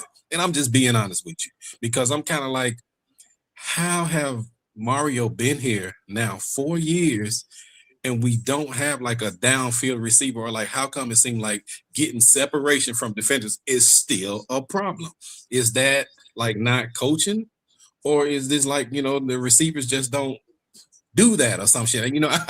I don't know. Larry, you want to take that one? Do you want to take that question? I think it's coaching, because if you go back, and I'll pinpoint exactly that Texas A&M game, JoJo had that defender beat. It was a vertical route. The wind took the pass away. Right. I just think and it's getting back to the conversation we had earlier with JoJo. I just think it's a coaching situation where they just want to do things a certain way, and they're just not utilizing what they got. And you got to remember, you're bringing in these transfer receivers, right? These upperclassmen receivers who may not necessarily fit the identity of what you're saying. Like CJ Daniels is not a vertical threat, never was. Keelan Marion, ironically, you had him the other night trying to be a vertical threat, but by design, he's not a vertical threat. That's coaching. Now, I'll tell you this, and I know this might not be popular, but what if that was JoJo running that route the other night and you get the ball out in front of him? JoJo's beating people. The problem is he can't hold on to the ball. I'd argue this real quick, and I'll give you 30 more seconds before I got to get Proud Cats waiting in the back and anybody else at this point. I'll give you 30 seconds in the last word, Brandon, but I want to throw this out there. When Coach Hayes, showed that play, who was Beck throwing that ball to on that deep route? It was Tony. It wasn't Marion. It was Tony. Tony actually had to come back, like he said, to get that ball at the 10-yard line against Louisville. So I even find that funny that you didn't have that matchup on the outside if you were going that way. But as you said, Carson didn't go through his progressions because he's running naked across the field. So, real quick on that, Stallion, I'm not even a fan of that because, like I said, I love Tony, but to me, you don't have the shortest guy running that kind of a route. I just don't agree with that. Vertical routes, you need to have speed and height. Height, yeah. And strength. And strength. Guy that got separation. Josh I like Moore, that. Lightfoot's going to be a problem next year at defensive end. I like that one a lot, man. Let me tell you something. You talk about Lightfoot. Nobody's even talked about this play. On that third down on Indiana's first drive, he blew up Roman Hemby and knocked him right on his ass. And I was like, look at Lightfoot knock a sixth-year guy on his ass. And he's not even been in the strength and conditioning program 2 years yet. And dogs. I don't think we actually had enough depth and enough talent to throw some different shit at Indiana that they never even saw. Easy. I mean, I keep saying Chris Humphrey-Wheatley is fast as a Bugatti. On defense, Booker Pickett, and I know he was injured. I don't know if he was still injured, around national championship time. But his freshman season, I saw them give Booker Pickett a few plays, and that dude was quick. Yes, He in that got a Duke game, sack go against, I back think and it watch was that Duke FAMU game. or He something like sacked. that. Well, he sacked Malik Monk when he was their quarterback before Mensa 2 years Yep. ago when we played Duke in the Manny Yep. Bowl. I mean, And I saw that. because I was he's telling fast. Larry, I said, why is Booker Pickett not getting more burn at defensive end? He might be a little undersized, but damn, he can't be stopped. He's so Yep. fast. So He shit. was fast. And you know, and I'm just thinking Speed, about baby. stuff like that. It's like, why aren't we utilizing that kind of stuff? Right. You know, Jabari Antoine, he's another guy who is quick, but he played in some kind of spots, you know, like when OJ got hurt and stuff like that, but it's not a consistent thing. You And know, that's I'm the like, truth. And that's the gotta truth, Brandon. understand that sometimes that consistency is what help players get over that hump. Like, you know, Yeah. you can't And expect a guy to trust. be great and a little flat, you know. And Brandon, what about trust? What about trust? That's been one of my biggest wherewithal with this team before we went on this run in the SMU game, especially. Why do you not? You listen. You recruited these guys. You were with them. You're developing them. Why do you not trust them? And to highlight this comment real quick, and I got to let you go because Proud Cat Dad's been waiting back there, and I want you to come back on next week. But Dawson don't act fast enough either. It seems like it takes him the whole half, and that's what I said last week. The coaching staff that makes in-game adjustments before halftime. I mean, because like Larry said, you've got to be on the fly. There is no tomorrow. Empty out the fucking playbook. This is for the national championship, baby. Speed it It up. took us 23 fucking years to get back here. I don't got 23 more years to get back. And we're going to be there in Vegas. I believe that with all my heart. I mean, I you know, and I'm moving on too, but I got tired of having only 14 points at halftime and shit. Like I got sick of that shit throughout the season. I can't lie to you. And then in the playoffs, shit, it was only like 3 and 7 and shit. I was like, the offense is moving too freaking slow. We get like 2 fucking offensive possessions in the first quarter, and then it's like the next thing you know, it's already the second quarter. Shit, I'm like, what the fuck are we doing, bro? Like. I don't know, man. You know, but some kind of way, you know, that shit worked. It got us to the national championship game. You know, and you know, in the end, that's what we, you know, want. But I still want to see some more excitement. I'm just telling you the truth. And listen, to quote Lane Kiffin, grab your popcorn. I think we're going to be with this Mensa kid and what we got rolling. We're about to really go on a run here, guys. I really feel that, and I'm not being a homer. I'm just being real. So that's it. So my criticism of Cam Ward was that it was too much Cam to Restrepo. You know, I'm just telling you. I said that too. And that goes back to, you know, again, is that coaching that we ain't have no receivers that get separate. I keep waiting for a quarterback who's gonna spread that ball around to all these different. And you're going to get that. You're going to get that with Mensa. If this plays out the way it needs to, we're going to get him. So, Brandon, thanks for being on, brother. Show back next week, man. We love you. Thanks for contributing. So, yes, sir. So, yes, sir, man. Y'all have a good night. I'm gonna enjoy the rest of the show, and as always, man, go Canes, bro. Go motherfucking Canes, baby. So, well, unlike Abella Danger, this guy wants to be on camera, and we're going to give him the right that he deserves to be on camera. I can't believe she said that. She should be ashamed of herself too. But that being said, he's been hanging backstage. I can't wait to hear what he says. First guy coming on, but been a supporter of the show. Proud Cat Dad, welcome to the show, brother. Speak your piece. You're on Stallion Speaks. Can you all hear me? Can you all hear me? Okay. Great, man. Hey, Larry. Hey, Stallion. First time calling in, so man. Welcome to the show. I have a couple thoughts about Beck. The $4 million that he got, I think it's a supply and demand thing. Beck was going to get $4 million from wherever he went.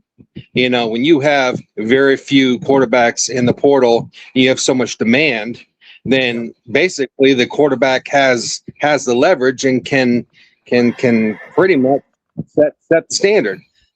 So honestly, I don't think it's, you know, this is how much is a quarterback worth? Well, they're worth as much as somebody can pay them. And it doesn't matter whether they're worth or not. You know, I think he did a good job. Yeah, he had some mistakes along the way, but I think he brought us and played complimentary football and managed the game and everything. And, you know, it happened that he threw the interception. But I think overall, you know, I'm happy what he did this year. But Broadcast, can I ask you a question? Keep your train of thought for a second. Can I ask you a fair question? And this goes for the chat as well. you know, we've argued, was he worth the $4 million? And maybe he commanded that because look at the quarterbacks that you had last year. I mean, think about this. Before we even mentioned Fernando Mendoza, these were the quarterbacks that were supposed to be in the Heisman Trophy conversation. Cade Klubnik, bust. Garrett Nussmeier couldn't stay healthy, and then Arch Manning, which we've crucified on this show and other shows on this platform. But what I'm saying is that realistically, when you're looking for these type of guys, and especially if they're coming off of some injury of some type, think about it like the NFL. If this is going to be semi-pro ball, where we're getting them ready for the NFL just doesn't give fucking money like that. They got contracts, they got provisions, they get attorneys involved, and it's like, listen, motherfucker, we're going to pay you this money, but you better show up. And here's the other thing. I would have made a $4 million deal with him, but here's the deal. You get your $4 million if you get us to the fucking playoffs, and you get it, especially if you get us the national title. If you have an injury. Now, if there's some guys that are balling out, they command that respect. Hats off to you. But if there's injuries involved, it's just like the NFL. You need to protect yourself because, come on, this is a business now. Go ahead. I'm sorry to take your time, but keep going. You still got your 4 minutes.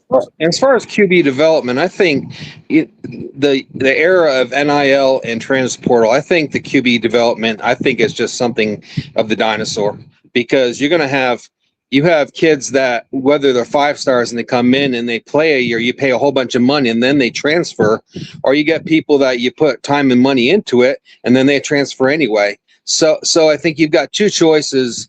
Do you take the established transfer who can get you to the playoffs right away? And then like next year, Luke and Darian will battle for that starting position. I have no doubt. So we won't have to get a transfer.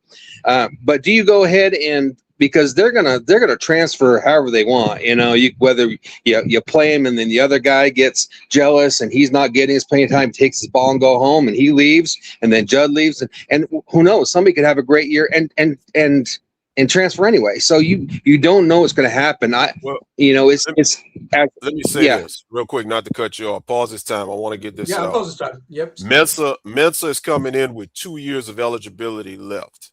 So, like I said this morning on our show, you look at what happened with the Emory Williams situation. Emory Williams had 3 years that he sat. He sat with TVD, he sat with Cam, and he sat this year with Beck. Okay? I don't blame him. Yeah. And now you look at Luke Nickel, who just sat his first year here with Beck. He's going to sit next year with Mensa. Do we really think he's going to go a 3rd year? I doubt it. So what I'm thinking is going to happen is with Mensa coming in having 2 years, now he's got to come back after next season. I'm assuming he will because I don't think anybody will give a bigger bag based off of what's going to happen. I think Miami's getting him out of this situation at Duke. I think he's going to, this is his opportunity. Unless he plays himself to be a number 1 draft eligible quarterback next year. That's what I'm which could happen. And, pull another Cam route. What I'm saying is if he leaves to go to the league, then yes, you'll have that Luke versus Darian for the starting position. But if for whatever reason he comes back for another year, then I think Luke is out, and now Darian's waiting in the wings because he'll be going into his 2nd year sitting and waiting. So really, when it comes to these transfer quarterbacks, the ones that you have on roster that you think may be the future, they ain't going longer than 2 years, 3 at the most to sit.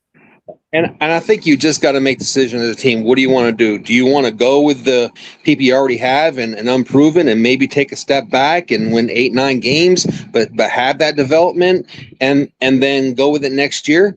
Or because, people could transfer anyway. I mean, it's like Popo, he was going to get a big role next year and he wanted to go for it. So you can't say, look, this person's going to stay because they're going to, they could go. But the thing, or do you want to go with the established transfer quarterback, get you 11 wins? And it's going to be what you want to do because if you go with Luke or Darian or even Judd, just say because he's on the roster, are you willing to win? Do you want to take a step back? Maybe you win 7-8 games with an unproven quarterback or 9 games. That's just something that are you willing to do? But the thing is, are you going to be guaranteed a quarterback in your system? Prop guy, can I answer that? I'm going to answer that real quick. I honestly think, and maybe I'm just with my Homer Miami glasses on, I don't think that we're at a point now that this program, if this program gets to 7, it goes backwards and gets 7 wins with the schedule that's coming up, with the amount of talent that we've stacked at this point, transfer portal and the guys that we've developed, color me shocked. And there's something really major wrong there, because we can't go backwards at this point. And I get what you're saying, but at the same time, if you've got elite guys around you like a Malachi Tony and everything of that nature, and you got the offensive line that gives you time. And then, like what somebody said here, I just want to highlight this because this is absolutely true what Bree just said here. Next year's going to be interesting. We have a guy who attempted 500 passes, 5 stud running backs that want to run the ball. Something's got to give. And what I'm saying is here, with that type of offense next year, you need to be averaging 40 points and realistically get everybody involved and everybody playing time, especially if they know the playbook. But I get what you're saying is that I think that you get. And here's the other thing. If we can start whipping some asses, guess what the thing that's been missing yet? This was a special season, but we've not blown out anybody to the point where you're getting guys that in-game experience, and that is ginormous right there. Practice is one thing, but the in-game experience is going to be the biggest thing. And, like what Mario said, the reason why he didn't run it up on Syracuse, he said, I'm trying to get guys in some experience so I can start building for next year. He didn't really think at this point there was a chance for Miami to get in, but then somebody got in his ear and said, they'll put us in if you impress these guys for the next 4 weeks. So we had to beat the shit out of everybody, but we didn't trust the younger guys to keep that going because we had to win by style points. Next year, you handle your business, you let everybody play. Go ahead, though. Sorry. And I think the last thing I got to say is that we've proven that we can win with a quarterback that manages the game well, is smart, takes the check downs, can control the game, but also can go, up top if we need it. So we don't have to have a quarterback that has all these gaudy stats. We can just have somebody that, he's not going to lose us a game, but he's going to manage the game. He can win it if he has to. He's smart. I think we can win with that with our defense and offensive line, but it just proves that, maybe next year, Luke or Darren, they get the job. Maybe they won't throw for 4,000 yards or whatever like that, but they're going to be smart enough to win the game and not throw interceptions or not fumble. But I think we've proven that we can win with somebody that throws 250 yards at times. So I think that is okay. But it's just, are you willing to do that? Are you willing to sacrifice the season? Maybe 8 wins, 9 wins, possibly 10. I don't know, with an unproven quarterback because you want to develop him. So I think it's like, damn if you don't, but but if you do, you got to go 100% all in, and just develop that. So, it's that's what I say. Yep. No, man. Those are interesting points. So, and listen, come back next Sunday. We'll keep talking about it. This show's year round, and if you're a Canes fan in all the sports, we'll talk about basketball as well. My first game I ever listened to, I was 12 years old, and it was past my bedtime. My mom wouldn't let me watch a game, so I listened on the radio. So, and I watched Nebraska, Miami beat Nebraska. But I tried to get on Larry's website, but I'm never there in Lime, stuff like that. I appreciate it. Let me come on. Oh, always, man. You're always welcome. Thank you for being a part of the show, man. Absolutely. No, appreciate you. Go Canes, baby. Thank you. So, well, listen, I've got it up there. We can go just a couple more minutes if anybody else wants to speak their piece and so forth. That's what this show is all about and so forth. No, not yet. If you want to come on, that's the link right there. Please join the show. This has been a great show, great topic. I did want to say this, Larry. Realistically, I wanted to give this comment real quick. Bring JoJo back and pair him with Mensah. 1,000 receiving yards, easy. That's up to him. I mean, he could always jump back in if he wants to, but I mean, that's up to him at this point, honestly, realistically. Yeah. So, yeah, I mean, realistically, you're either all in or you're all out. But I'm going to tell you this. It would be very hard for me, Larry, being a part of this team, especially if I was not asked to leave by the staff, because, some of those conversations may have been had. It's a business. It is what it is.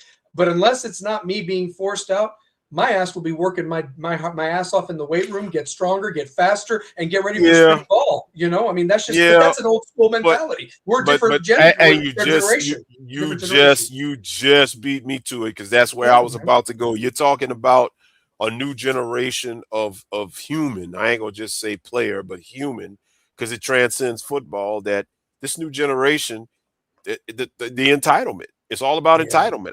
It's almost like the JG Wentworth commercial. I want my money and I want it now. You know, it's like they don't want to wait. They don't want to work for nothing.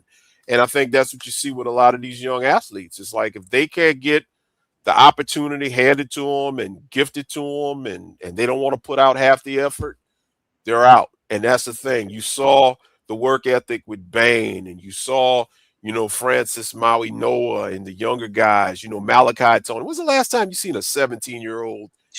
Malachi 18 rather now, but he came in as a 17-year-old, and he has his team presence is that of a third year player, a junior, almost a senior. You don't see, you just don't have that. That's a rarity in these days, and that's what's going to make him a great player. Yep. And to see the hurt in his eyes, Larry, at the end of the game, a lot of those guys, and then that moment with Jacoby Thomas, if you talk about a guy that I wish him and Keontae had one more year each, because damn, man, those guys, I mean, they just, they left it all out there as hard as they played hurt. Keontae working his way back from fucking turf toe, went to go see a specialist just to make sure he could get back out there. I mean, come on. Before I bring on our guy, LJ, I do want to say this real quick. I have a theory, and I want everybody to stay with me on this, okay? Miami right now, guys, is Alabama. And I'm talking the 2009 Alabama. Now, hear me out on this, okay? We didn't have the most great quarterback, but we had somebody that could do what we could. We were a very run-heavy team. The problem in this game that Alabama got very lucky. Alabama was not supposed to win that national title in 2009. Yes, they upset Tebow in Florida. Some could say it was like us in Ohio State. But Colt McCoy in Texas, that was supposed to be Mac Brown's national title. They had been building for that from the Rose Bowl. And they really took it to Bama in that first drive before he gets hurt. And then the wheels fell off, and Bama won that one. Now, granted, Auburn won it the next year with Cam Newton, and then Alabama did their thing.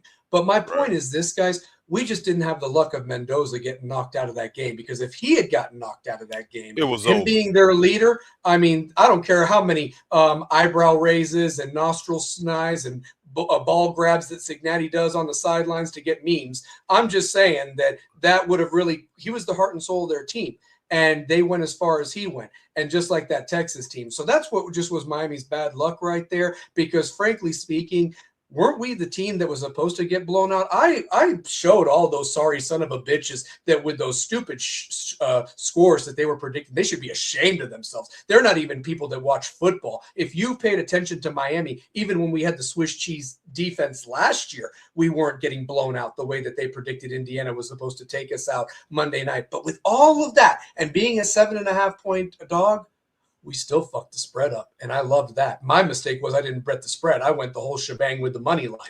But it is what it is. I got greedy. But that being said, LJ, welcome to the show, brother. Thanks for hanging with us. Speak your piece, brother, here on Stallion Speaks, brother. Man, I'm just that was a close one with Pringle. I'm happy we got Pringle back. I'm happy we got Lyle. I mean, look at these guys. Go ahead. Yeah, I love Lyles too, man. But Lyles ain't showed me nothing last year. So if he would have jumped in the portal, it's like I'm with the whatever you done for me lately type of boat or whatever. But I still believe in Jordan Lyles. I think he's dynamic too. I don't know what injury, because we don't like to disclose the injury. So I don't really be knowing all the way what be going on with the play. I just assume. But I'm just happy that we got the backfield, and then we got a freshman in Javion Mallory. So we loaded. I just hope they learned a lesson about playing freshmen and getting their tape for the nation to see, because somebody be in one of these kids' ears if they see what they do. Like I was crying. I was mad about them not playing him after he missed that block, and I think it was the what game that was. Like I think he missed the block in, I don't know. I don't think he got in the Ohio State game. I think it was Texas A&M. No, it was the A&M game he got. A&M. That's when Brown A&M got in game. after that. But then I saw Mark Fletcher miss like 3 blocks, and I even saw Brown miss a block. But they I guess because they're upperclassmen or whatever, So I kind of understood why he jumped in. But all in all, I'm happy that we're reloading. I'm still skeptical about some of these players because like we don't always get all of the players right in the portal. You know what I'm saying? Some of the players don't work out. Like I don't think Tony Johnson worked out last year. Right. I don't think He got Charles hurt too. Brantley. He he got had hurt though. Yeah, he Tony got got hurt, but you're right. You're right. Yeah, it so he did could it have done just better. didn't it just didn't work out. Like, you know what I'm saying? So we're Sam Brown barely worked out the year before that, in which caused I really feel like it caused Horton. Isaiah Horton to leave because it was like this thing with Isaiah Horton wanted to be the number one guy and wanted to be treated like the number one guy and paid like the number one guy. And then they brought this dude in from Houston. He's like, yo, this dude not better than me. So I'm gonna go ahead and do what's best for me and leave. But I'm skeptical about the offensive lineman that Merriweather because I don't know. I went back and watched the film from last year. He didn't play, but if Mario and Maribel can develop him, I'm gonna put trust that they can develop him. And Right. then this new guy we got, I think we still need we need linebackers now.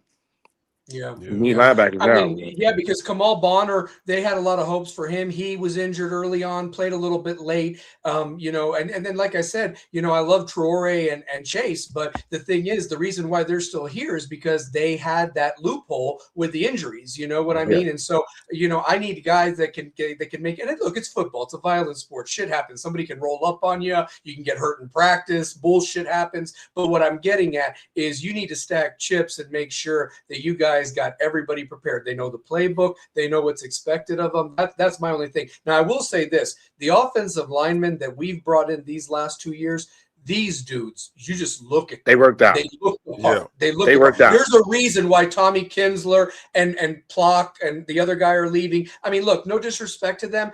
I was a little skeptical when we even got those guys. Not so much Kinsler, but the other guys. But now it's like the Max Reynolds guy. Keep an eye on him. This Jackson Cantwell guy is already got Oh yeah, better he's hands penciled in. than Cece was at that age. And look at Cece's Yeah. Cece played as a true freshman. So I'm Yeah. getting that. They're ready to go. They're ready to go. And the fact that they got these practices in was just so huge. I mean, It's a whole nother so season. huge. It's a Camden whole nother Portis. season. I mean, Wingo. I mean, we've got some dudes about to come in that are going to announce themselves. Honestly, so I think the lucky number is 6. I think we should all of us should have learned that we need at least 6 to each position because we don't know what's going to happen with injuries, especially cornerback.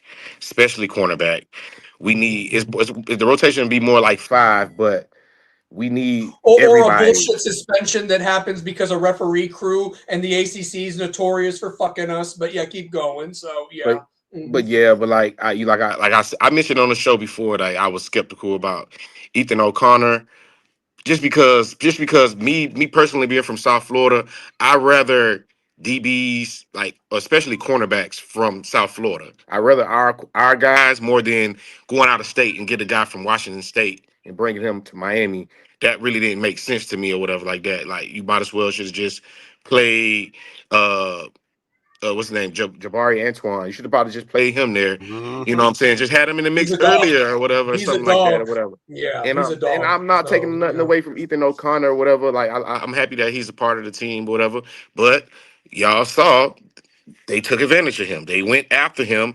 They went after him soon. That's like a very pivotal position on our team. Cornerback and safety. That's like pivotal position. I know. I understand the D line is more important, but if you have a weak link in the other team knows it, that's detrimental, and that ultimately did like killed us in the game. And I'm although I'm happy with all of the freshmen that we recruited that's coming in, we got some stud freshmen coming in. So the fact that we didn't bring a cornerback in, like an upperclassman cornerback in the portal, the fact that we didn't bring one in says a lot of how I feel and they feel about the recruiting, the freshmen that we're gonna have at cornerback next year and safety.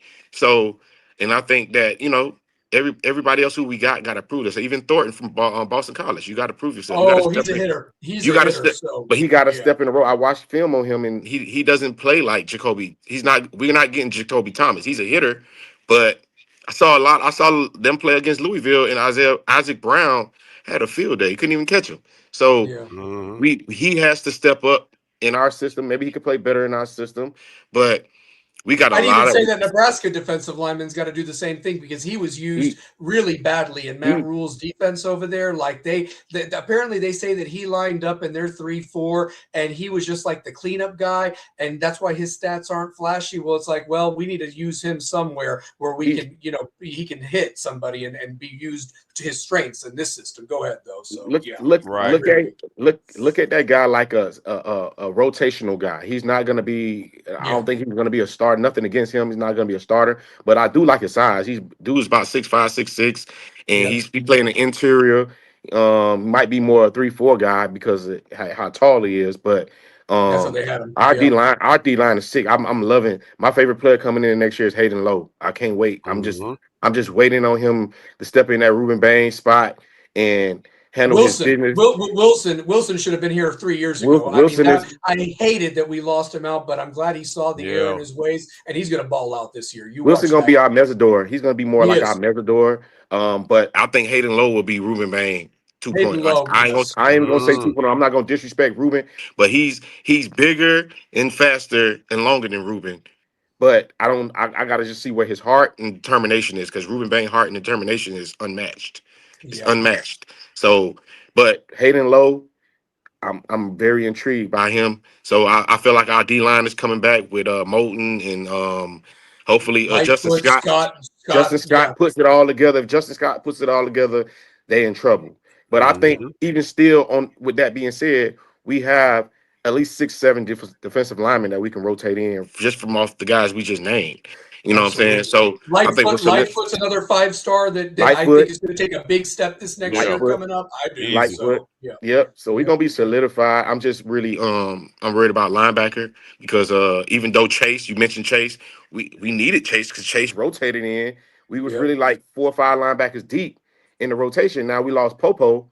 So now I'm intrigued by Wiley. I want Wiley to step in because that's Pringle's teammate from Armwood. We got both of them from Armwood. He's 6'4", 235. So I'm very intrigued by a tall linebacker like that. But I'm really hoping that Bobby Pruitt can put on some like 10 or 15 pounds. And because I love Bobby Pruitt, but he's just so small. He looks like a safety out there. But I want him to play. Can I say this, LJ? Can I say this? I like where we're at as a strength and conditioning because let me tell you this. We actually did the best we've done with injuries all year long. And I think that that's a credit that you actually got a competent strength and conditioning guy and not some fluff, Seamus-looking motherfucker that lifts weights and is crazy or whatever like that. We laughed about it at first, but it was becoming a damn joke. So this is not a joke program anymore. This is serious business. And I hope that these guys take it seriously because I would want to be in the weight room tomorrow or whatever, getting ready to ball out when spring practice starts, March the 7th or whatever the fuck it is. So, And now we'll actually have a spring game because the disgusting reason we didn't have one last year is Mario was afraid we were going to lose people, but there is no more portal. So you either leave now or that's it. So we're going to have a spring another game. Portal. It's a second portal, though. It's a second portal. No, they got rid of that. They got rid of it. Yeah, they got rid of that. It's only that's one. why this has been so crazy, and they got to do a better job this go around because realistically, you have really hindered certain teams from really getting the things that they need. It's almost like, because you got in the playoffs, you don't need any help. Let's all help all these loser ass motherfucking SEC teams to get better. I mean, that's what it was. That's basically what happened. That's all it was. I don't care about scoring. I don't care about one-upping Manny Diaz because I feel like he one-upped us. We would have never got Beck. He knew for a fact that we was going after Mensa when Mensa was the number one quarterback we went after, the first quarterback we went after, and he got in the portal 2 days, and then here come Manny Diaz just pouncing all over him. Want to sign him real quick. Then we had to pivot to John Mateer. Then John Mateer took his time, and then we was in limbo, and then this just the Beck thing came about. I never was on the Beck bandwagon or whatever, and I always felt like Beck, even when he threw that long pass to Malachi in the Notre Dame game, I just was like, I still don't like the way how floaty that ball was, and I was just like, look, I said this, I said it looked like the surgery took away from something from his arm, and I'm just not, I ain't put my finger on it, but we were so good this year that he didn't have to do much. He didn't have to do too much or whatever like that. But his intermediate passes is cool, but like those deep balls, they all look funny this year. They all look LJ, funny. can I throw this out there real quick? And obviously, I want to get anybody else on that wants to come on, but I'm going to also throw this out there. We don't know Manny Diaz nothing, okay? Because I'm going to tell you this: the buffoonery that motherfucker did while he was coach here, he's the reason that you didn't get a Fernando Mendoza that grew up a Canes fan. Yes. I'm not saying that he was the all is that ends all, but how many guys in our backyard we didn't have come here that have gone to other teams and have kicked our ass in all these different teams? It's like they want to come back to Miami and prove it. And it's like Mario's had to clean that mess up too. That's one thing I will agree with Mario. When he got here, he was like, "What is this?" I'll add to that. Part, I think now moving forward, you're not going to see as many Miami guys making a difference in all these different teams because now Mario is keeping everybody from the crib home or making an attempt to do so. Whereas Manny left all of these talented players, they left. And he recruited guys from outside the state that wasn't Miami football, that didn't match Miami football. Correct. Now, if a JJ gets away, hey, you can't get mad at that because that's Ohio State shit's going to happen. You recruited JJ, but at the same time, you're not going to have this plethora of all these Miami guys. I mean, come on, you had 5 guys on Indiana's team that was Miami guys. Yeah. That's insane. You had like what 3 or 4 on Ohio State that was Miami guys. Yep, you had a few in Ole Miss too. You had a couple in Ole Miss. A couple of them at Ole Miss that was Miami guys. A&M, like that's the thing about. Listen, I'm proud about Louisiana because I know Louisiana represents. But at the end of the day, Louisiana players mostly stay home and go to LSU. Some get away and go to Alabama and this and that. Texas. But when it comes in Texas, but when it comes to the crib, South Florida, you got to do what Schnellenberger did, and that is rope off that state of Miami. And if you can rope off that state of Miami and get the best of the best to stay down there and you just don't have room for the rest, then so be it. But you're not going to see that no more with Mario because he's going to go after everybody that's worthy. Can I throw one more thing out? Can I throw out one more thing? You just even making this appearance in this championship game, guys. Let's be real. That's a statement. We were at LJ. If I'm not mistaken, aren't you 26? I'm not trying to be mean. You were 3 the last time I think that Miami was in the national title game. How old are you, LJ? I'm 41. 41. Oh, I thought you were 26. Bro. Oh, damn, bro. Damn, bro. Hey, you got a massive compliment. There you go. No, but I'm just saying. But for the younger group that maybe was like in diapers that was hearing the stories from their dad about the K. I mean, we have people that have come to this school that took a chance. We hadn't won dick. I mean, we hadn't even competed for dick. We had a turnover chain. We had this crap. But realistically, they took a chance to come here, and now people looked at it and was like, okay, wait a minute. I can stay here and actually win. Yeah, I guarantee if Jeremiah Smith is between Ohio State and us right now, he comes here based on this. If this was this year, I mean that. So, he said it. Let's think about all the big losses that we had throughout the years or whatever. Shamar Stewart, that I cried. I literally was in tears when he chose Texas A&M. I literally was in tears because I wanted him and Amari Daniels at Miami. I wanted him and Amari Daniels at Miami. He didn't. He was just like, you know what? Boom. And then all of the years with Teddy going to Louisville, and then Lamar Jackson. Lamar Jackson just sitting on the bench over there. I'm like, bro, like, and then we lost. Even though I'm not upset about it, we lost. I think we lost Shamar Stewart, then we lost Brandon Ennis. Then we what got about all the receivers that we lost to Alabama Ruben. over the years too? We lost those guys to Alabama. I mean, we got Devonta or something. So. We lost JJ, but we got Ruben, so it kind of made up for Ruben. Ruben was a definitely program changer, and then we didn't get and then we end up getting Malachi. So we're gaining it back. Like whoever the top guy is, and like I said, the next big fish that we have to land, as far as player that we must get, no haircut Nick. He's in class of 27. Yeah, Nick Lanier. He transferred to Carol City. A lot of them players transferred to Carol City because NIL is going on right now in high school football right now. So y'all gonna see a lot of kids moving around in high school. But we have to get Nick Lanier because Nick Lanier. Everybody think that Malachi Tony they love Malachi Tony. Well, you're gonna love Nick Lanier. Nick Lanier.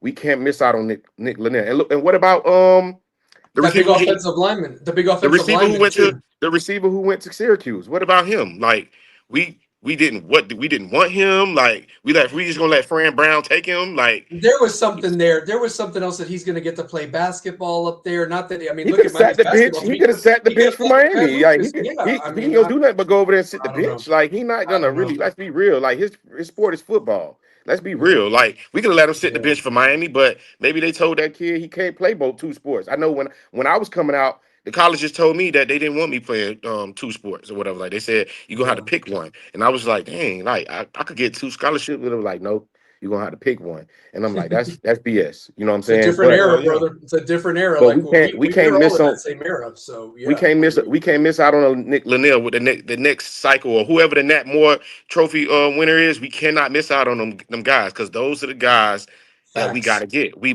Right. Texas just stole our other Nat Moore guy, whatever like that, and that might come back to bite us.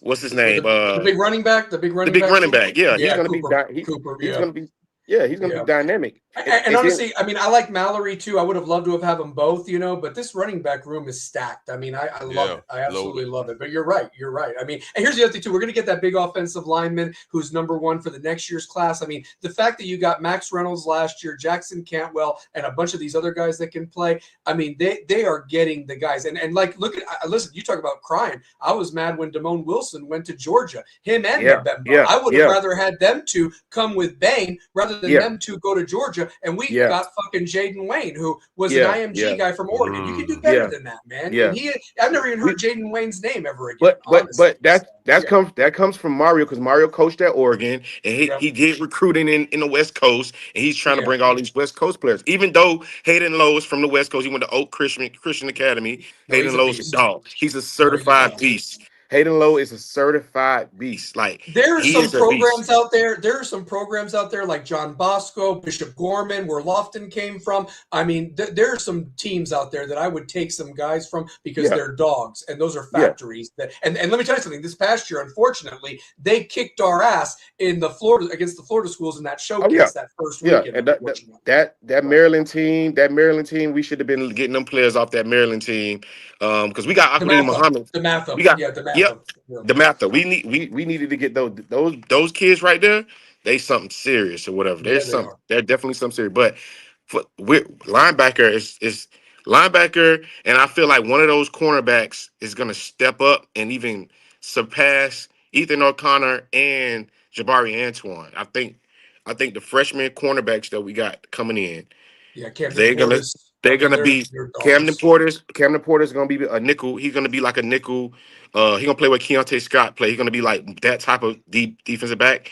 And then we got a couple other guys. We got this guy from Wayman from Jonesboro High School coming from Georgia.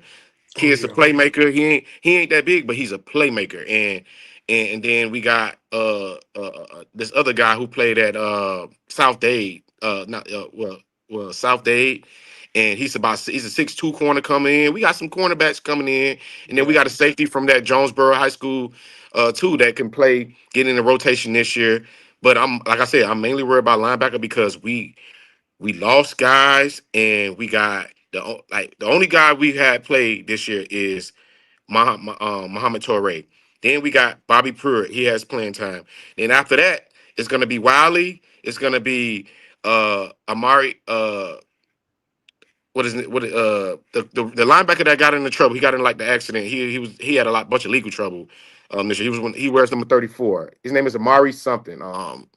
Forgot his name. I know. Amari Wallace. Wallace. Was that his name? Yeah, and he transferred. Yeah, not Amari Wallace. That's the safety. Amari Wallace?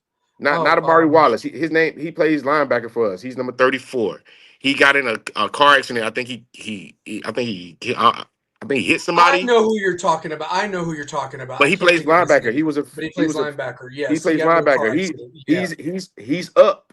He's on deck. He has to play because then after that we only have we don't even have nobody else besides the freshman linebackers that we got coming in. We don't have nobody else that I can even name because Bobby Washington is gone. Oh, here it is. Adarius Hayes. Thank you, Adarius Hayes. Yes, that's he it. has to play. Adarius Hayes is on deck. Yeah. He's on deck. This comment right here, this should get 10 stars. Notre Dame shouldn't get an automatic bid. You fuck them, man. The fact that they, with that Swiss cheese schedule, they took USC off. I mean, this is bullshit that they get an automatic bid. Honestly, it's bullshit. It really is. So Yeah, that's BS right there, bro. fuck them. That's BS, so, bro. Yeah. We got But Bonner too. Yeah, Kamal Bonner. He's going to be a guy in the mix this year. Should have been in the mix last year, but he got hurt. Came on late. So yeah. Bonner? Yeah, Bonner, Kamal Bonner from NC State. He was a transfer, so he's got good size. He's 6'2", about 225. So yeah, Kamal Bonner. A linebacker. Yeah, a linebacker. Yeah, linebacker. Okay, I forgot about him. So watch him. Yeah, like he got hurt because he was supposed to be in the rotation, but he got hurt in fall camp, and he kind of came on practice late with the team or what have you. But look for him to make a name for himself if he can stay injury free. So yeah, him too. But I think we're squared away on offense. I think so too. I think we're squared away on offense. I'm loving their Mensa. Mensa was the quarterback I wanted last year before they signed him. So to have him, I'm not going to be as nervous this year about my quarterback. And I just want all the fans to know that with us getting Mensa, y'all do know that we're going to have to Malachi is going to change his number probably to number 1 because Mensa wears 10.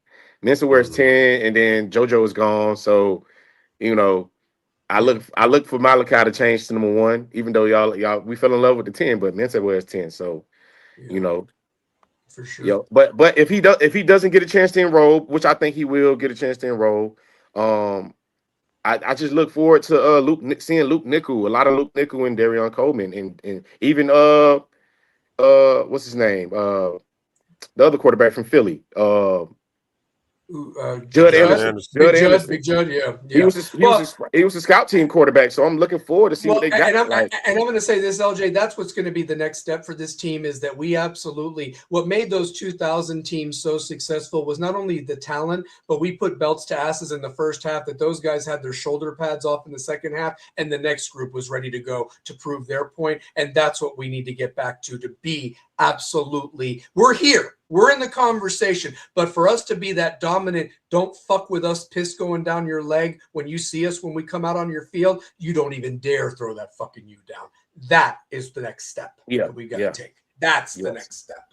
So what else you got, brother, before we get it out of here in case I need to get anybody else on? So do y'all think,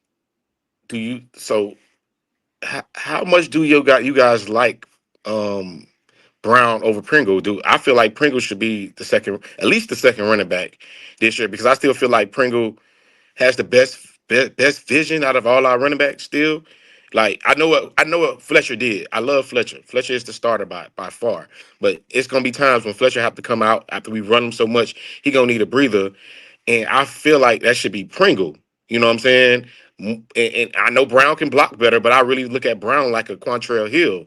Like maybe you need to use him like a Quantrell Hill or like an H-back. Kind of how we did we were trying to do with Elijah Lofton.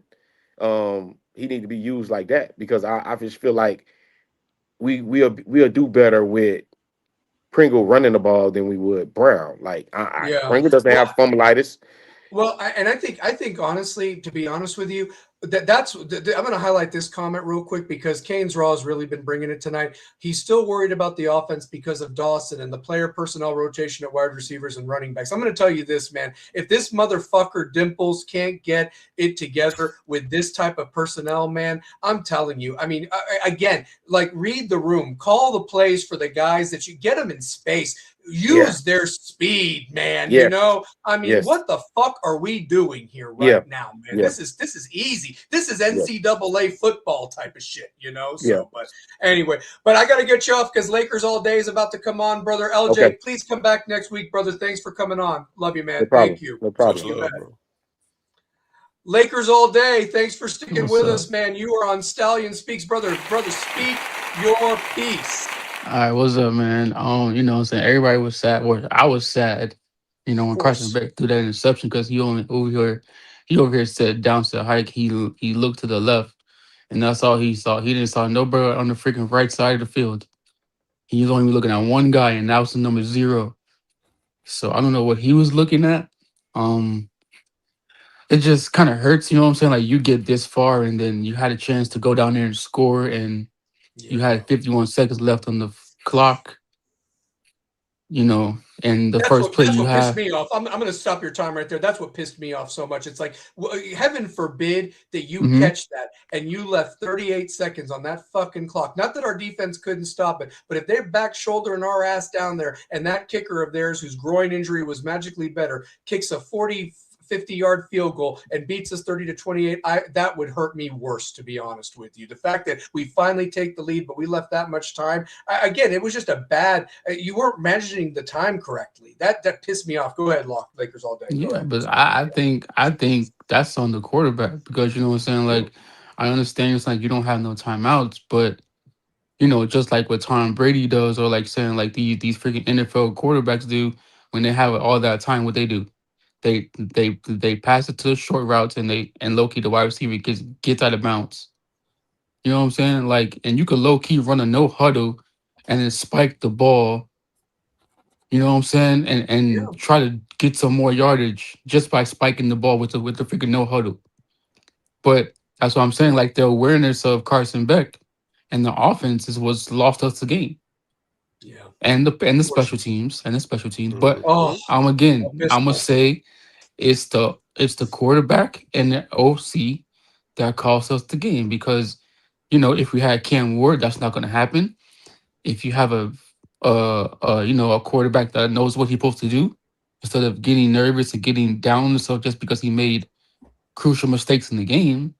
That's what I'm saying. Like Carson Beck, he's confident only when he's doing good in the first two quarters. But then if he does bad in the first two quarters, the third quarter might be okay, and then fourth quarter is gonna go down because he's not a confident type of person. So Carson Beck, like Cam Ward is a dude that comes in here.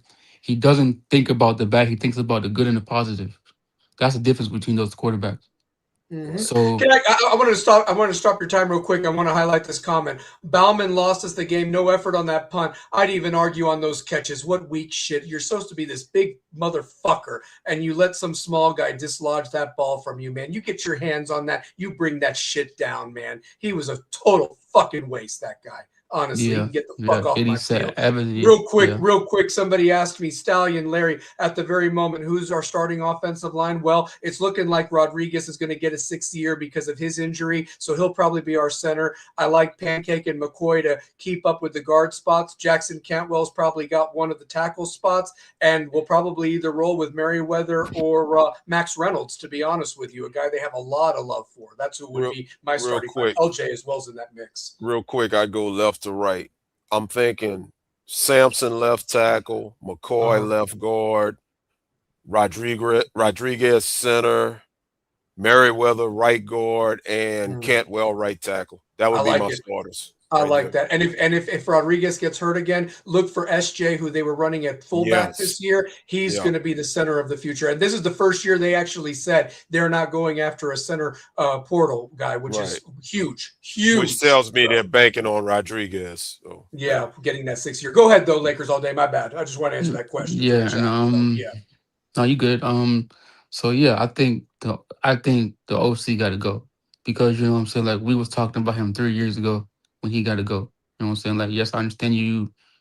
You know we had good offense and everything like that, but we can't have this same running up the middle crap. Correct. You know what I'm saying? You can't have this thing. Well, wait a minute. Hold up, Lakers all day. Let me push back on that. Up? You can have it, but you got to use it in the right situation. And the right personnel. If you're going up against a defense and you have a size advantage, then absolutely bully ball their ass as much as possible. But don't be so stubborn that you're playing in certain situations where it's not working. And then if it starts to not work, you stick with it with the stubbornness like we saw in the national championship game. Throw some wrinkles in there, you know. So I think you can use it. But here's the thing. You had to rely on it more because Beck wasn't that quarterback that could stretch the field. He couldn't make your offense more versatile. Now, if you're going to have Mensah gives you that Cam Ward gene. You know, he can spread the field a little bit. He can stretch the plays and this and that. He can help his receivers get more separation. So you won't have having Trinidad Chambliss, to be honest with you. Exactly. You got that opportunity. And I expect Miami to get into the high 30s to near 40s next year. 42 points a game. At 42 least, points a at game. least. And Yeah. you gotta use the checkdowns, man. You know, we got 5 running backs. You know, if you want to throw Wheatley Humphrey in there, you got 6 running backs. If they can catch the damn ball, we're in it in the playbook is that you can only throw to a wide receiver and a tight end. Some of our best plays in the early 2000s were those passes, those screen passes to our running backs and letting them just run in the open Yeah. field, man. The yak. Honestly. Fuck. Mhm. So Yeah, but that's not see, against doing that. you see, Larry, see what I think is, you know what I'm saying? Like we was all talking about, you know what I'm saying, run up the middle, right? And then what happened? You know what I'm saying? We low key in the third quarter, we was like, oh, when the heck are we gonna bounce it outside? Right? And then what happened? You know what I'm saying? Like we over here keep on running up the middle, but the fans and we see the game, and you know, when low key the running backs do bounce it outside, you Mhm. get a touchdown. You know what I'm saying? So we over here But having these up and but down yeah, decisions. but once again, that was a personnel. I mean, that was a offensive coordinator decision in not utilizing personnel because you So could have threw a wrinkle and went outside sooner. You know, yeah, you got to remember first play. As I know, I sound like a broken record. Fletcher first play from scrimmage 9 yards up the middle, and then okay, seemed like it was going to work. But when Indiana made the adjustment and plugged it, at that point you abandon that shit and start running outside zone and start yeah, bringing, counters and stuff. I know, but they didn't though. They They didn't do it. readjusted on Yeah, the third quarter. So right. this is why I'm saying that we can't have Shannon Darson here all this time. He needs to be gone because you can't be doing that. You know, even though yes, you Right. went to national championship, but all this inconsistencies with the offense, you know what I'm saying, running up the middle, you know, and then the third quarter, now you want to run it outside. You know what I'm saying? No, bro, we don't got time to be playing games out here in the national championship. You know what I'm saying? Facts. Like Facts. you have to low key make these Facts. decisions quick But and crew. I What's up? I got some bad news for you though. Here's Oh the bad shoot. news with that. I just hate to burst y'all bubble, Go but here ahead. it What's up? is. Tell me, bro. What's up? The only way Shannon Dawson leaves is if he takes a job because one, he just had the #1 offense last year with Cam Ward, and two, his offense just went to the national championship. So he ain't getting fired. So the only way he's out of here is if he elects to leave. You better hope Coastal Carolina offers him a bag and he says, fuck y'all, I'm out. Because that's the only way he's leaving, because he ain't going nowhere. Coastal Carolina, Myrtle Beach, come through for me. Do you hear me? Do you hear me? That No, but fucking Dimples motherfucker better not ruin this. you see, look, we over here laughing, right? We laughing because you know what I'm saying. Larry, you're saying that, right? But first quarter, second quarter, how many points did we put up? Oh, we put up nothing. I mean, listen, Okay, like all day. so I'm with you. I agree. I don't want him here no come more on, bro, either. I don't want him come here no on. more either. But you got to look at it, bro. You got to look at it. I'm with you. He's inconsistent. He doesn't know how to utilize personnel. But when it's all said and done, Mario ain't gonna fire him, dude. I'm telling you, he ain't gonna fire him. The only thing I can see, small percentage possibility, if maybe he's keeping him around to maybe get some of these people in the portal and lock them in, and then he makes a move because he has done that before, Mm-hmm, you know. mm-hmm. But I Maybe we just can get don't that see it. custodial worker to get the Dimples in the bathroom or Yeah, whatever. yeah. They catch him in the bathroom, you know, catch him Mm, when he's in the bathroom and catch him, you know, catch him in a moment where he's missing his wife and he's whacking off while he's coming off the toilet, and do what you got Does to he do, have a man. only? Is he trying to be an OnlyFans star? I mean, maybe with them dimples, that son of a Ah, bitch. man, I don't know, man. But I'm there. All jokes aside, I just All don't jokes see it. aside. You know, the numbers and the results. Even though we as Canes fans, we're watching them every, more often than not. The it's just not going to happen. He's not getting fired. He's just not. He's going to have to be offered a job or leave on his own accord to do that. And here's the thing. Another thing. Mensa's coming, so you have to believe. Now that Mensa's coming, he's looking at what's happened on his watch, and he's probably like, you know what, I'm going to come back and have another good offensive year of stats to try to parlay and get a better coaching opportunity. So he ain't going nowhere. Not next year. That'd be the perfect scenario right there. We win the ship. The offense looks great. Mensa goes to the NFL. Luke Nickel or Darion, whoever's ready to go for next year with a new Yep. OC that can actually recruit and develop quarterbacks. So let Yeah. me ask you this, guys. Off the top of my head, I know it was the weirdest thing.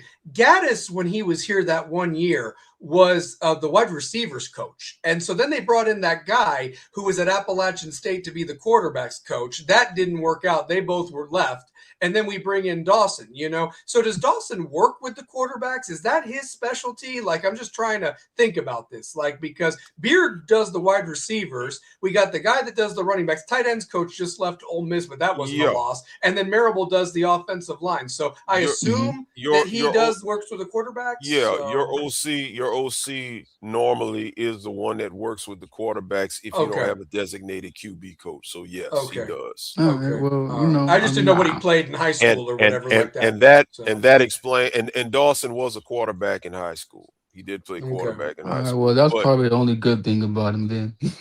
but here's the thing. That's why I think Cam Ward basically was like, man, fuck you. I'm running what I want to run. And Dawson never challenged him.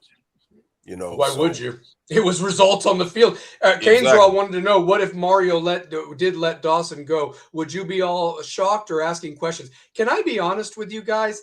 I really wouldn't have been shocked had we won this thing on Monday night, that there was kind of a gentleman's agreement after that little argument that's like, look, we win this fucking championship. You know, you got this as your cred. You know, you had Cam Ward last year, you got a national championship, go become a head coach, and I'll bring a badass OC. But I think now you roll with what you got at this point because you didn't get the job done. But I think that that's still on the table because I never saw Mario and him celebrating during this playoff run. It was always Heatherman and Mario and Maribel jumping up and down with each other. Honestly, like that's true. I pay attention to shit like that. I do, and so forth. Well, Stallion, would you celebrate with a guy that was about to? Would you celebrate with a guy that was about to punch your shit in SMU? I mean, everybody remembers the sideline exchange, you know? Yeah, for sure. No, I mean, I wouldn't. No, I wouldn't. And that's the other thing, too, with Mario. You know, and that's the thing. I just hope that Mario, we get the Mario that was coaching after the SMU game with his hair on fire from now on. You know, I watched him on the field. You know, he stuck around. He was respectful, let Signetti have his moment, shook his hand, and kind of took it all in. And I hurt for Mario. I really did at that moment because I think he knows he let one out there. But at the end of the day, though, I hope that this doesn't revert him to go backwards. Like, you need to keep coaching the way that you're doing and let it roll, man. Don't play scared. Don't coach scared. You got these dogs. Let them eat. Let them eat, Mario. Honestly, I agree. You know, come on. You're right. You're right about that, bro. But you know, what do we think about Popo leaving, man? Because I thought Popo was gonna stay. Yeah, I think that it was just because of the fact that Traore and Chase Smith got that extra year because of this loophole with the injuries and so forth like that. Just like Rodriguez. I mean, we're going to take advantage of this. And it wasn't a money deal. He just wanted to play, and he's going to NC State where his little brother's at. And there you go. And NC State, you know, getting our stuff. And we don't play them this year. We might play them in the ACC championship game. But my hat's off to him. Best of luck. But I really think that he should have stayed and competed because I love Traore and I love Chase Smith, but they have been injury prone in the past, and we need depth, especially as somebody commented in the chat box very smartly. This is a 16-game season, guys. You know, it could even be 17 if they do expand this playoff, you know. So you got to have the room ready to go, and injuries happen, and next man up and ready to go. Are we shit. I mean, are we looking at any like linebackers since Popo is leaving, or only old linemen? Because I don't see old linemen. I don't see no linebackers like that. I would like one more linebacker, but the fact is they do think that they still have Kamal Bonner, who transferred last year, who got hurt, and I think that they have a lot of faith in him if he can stay injury free this year, because they were really counting on him to be a part of the rotation this past year. But if they do get a transfer guy, I want somebody that can contribute. I mean, no offense to Jaden Atherman or Alleman, whatever his name was from Louisville. I didn't see much from him.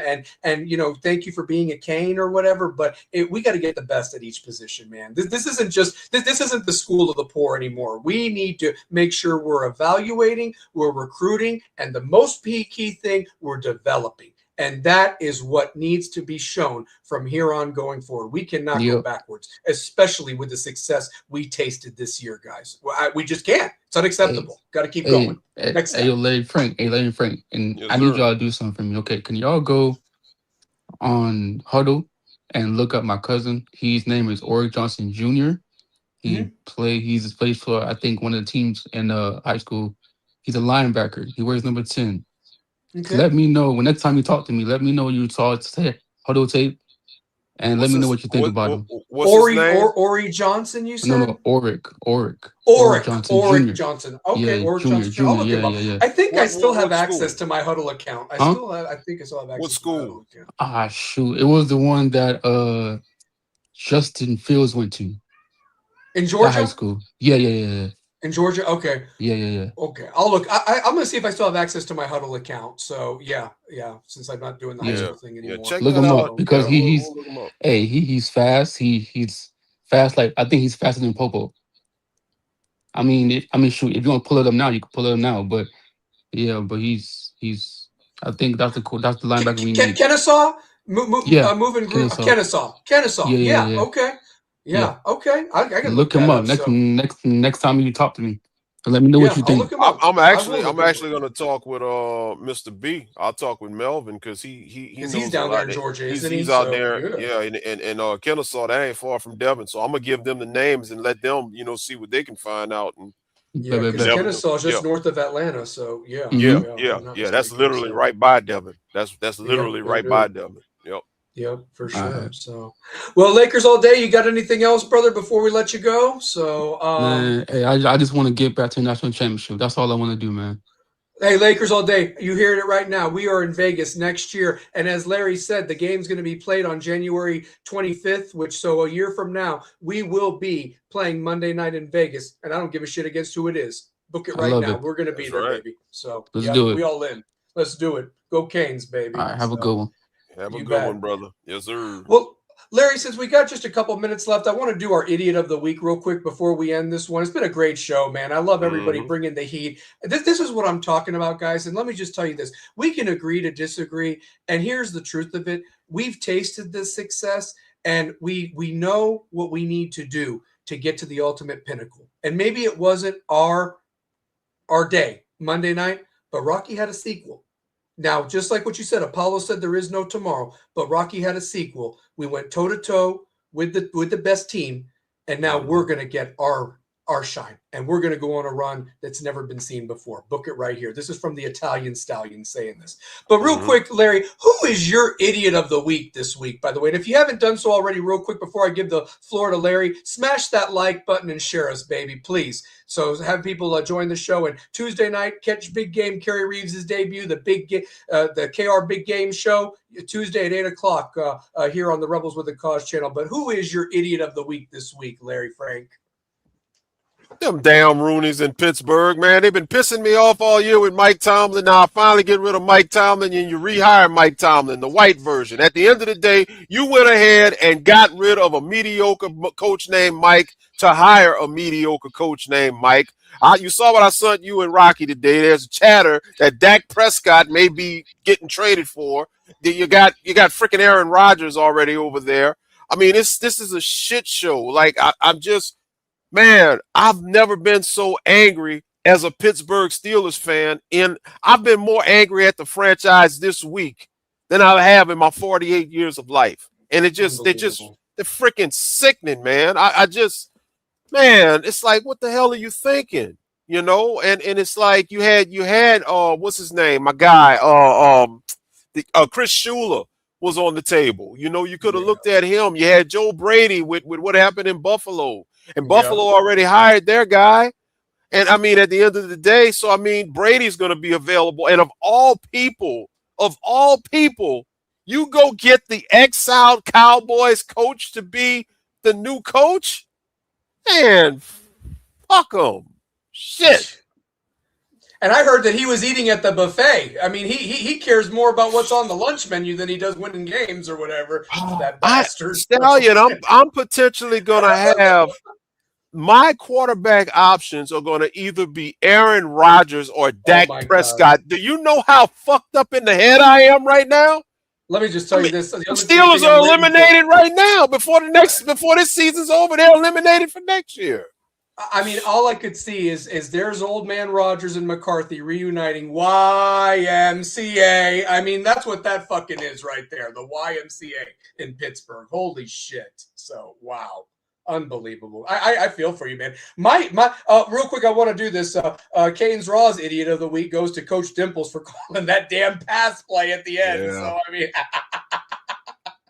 hey, Lakers all day says at least you don't have Tua. That's a fucking dumpster fire down there. That's just so sad. Damn right, Kyle Stallings. It is all about this you. Real quick, my idiot of the week goes to your former coach, Mike Tomlin. We all know what was going on with Pittsburgh this year. Instead of fucking coaching and getting something done right in the quarterback room and actually building a contender, he was impregnating that side piece nice nurse chick of his or whatever. So he's not making adjustments at all. He's just adjusting his pants or whatever. The standard is the standard. Doing his best Sharon Moore impression. I mean, only fans. Come on now. Shit. Goodness gracious. He's just a complete buffoon, Mike Tomlin. And then Sharon Moore in court this week. If anybody saw that stupid giggle smile he had with his female attorney, and you know maybe something going on there because it's Sharon, and then his wife's just got this look on her face of embarrassment. Stand by your man. I mean, just that poor woman, those poor children. Oh, what a disgrace that man is, Sharon Moore. Unbelievable. Unbelievable. I don't remember a year where so many coaches got caught up with their pants down. I mean, this is crazy. Sharon Moore. And I mean, just recently, a few years ago, you know, with Bobby Petrino and Bill Belichick with his little young piece of ass. And you know, now Mike Tomlin, you know, you didn't come out, you know, you didn't got some little young side piece pregnant. And I mean, it's crazy. What the hell is going on with these coaches, man?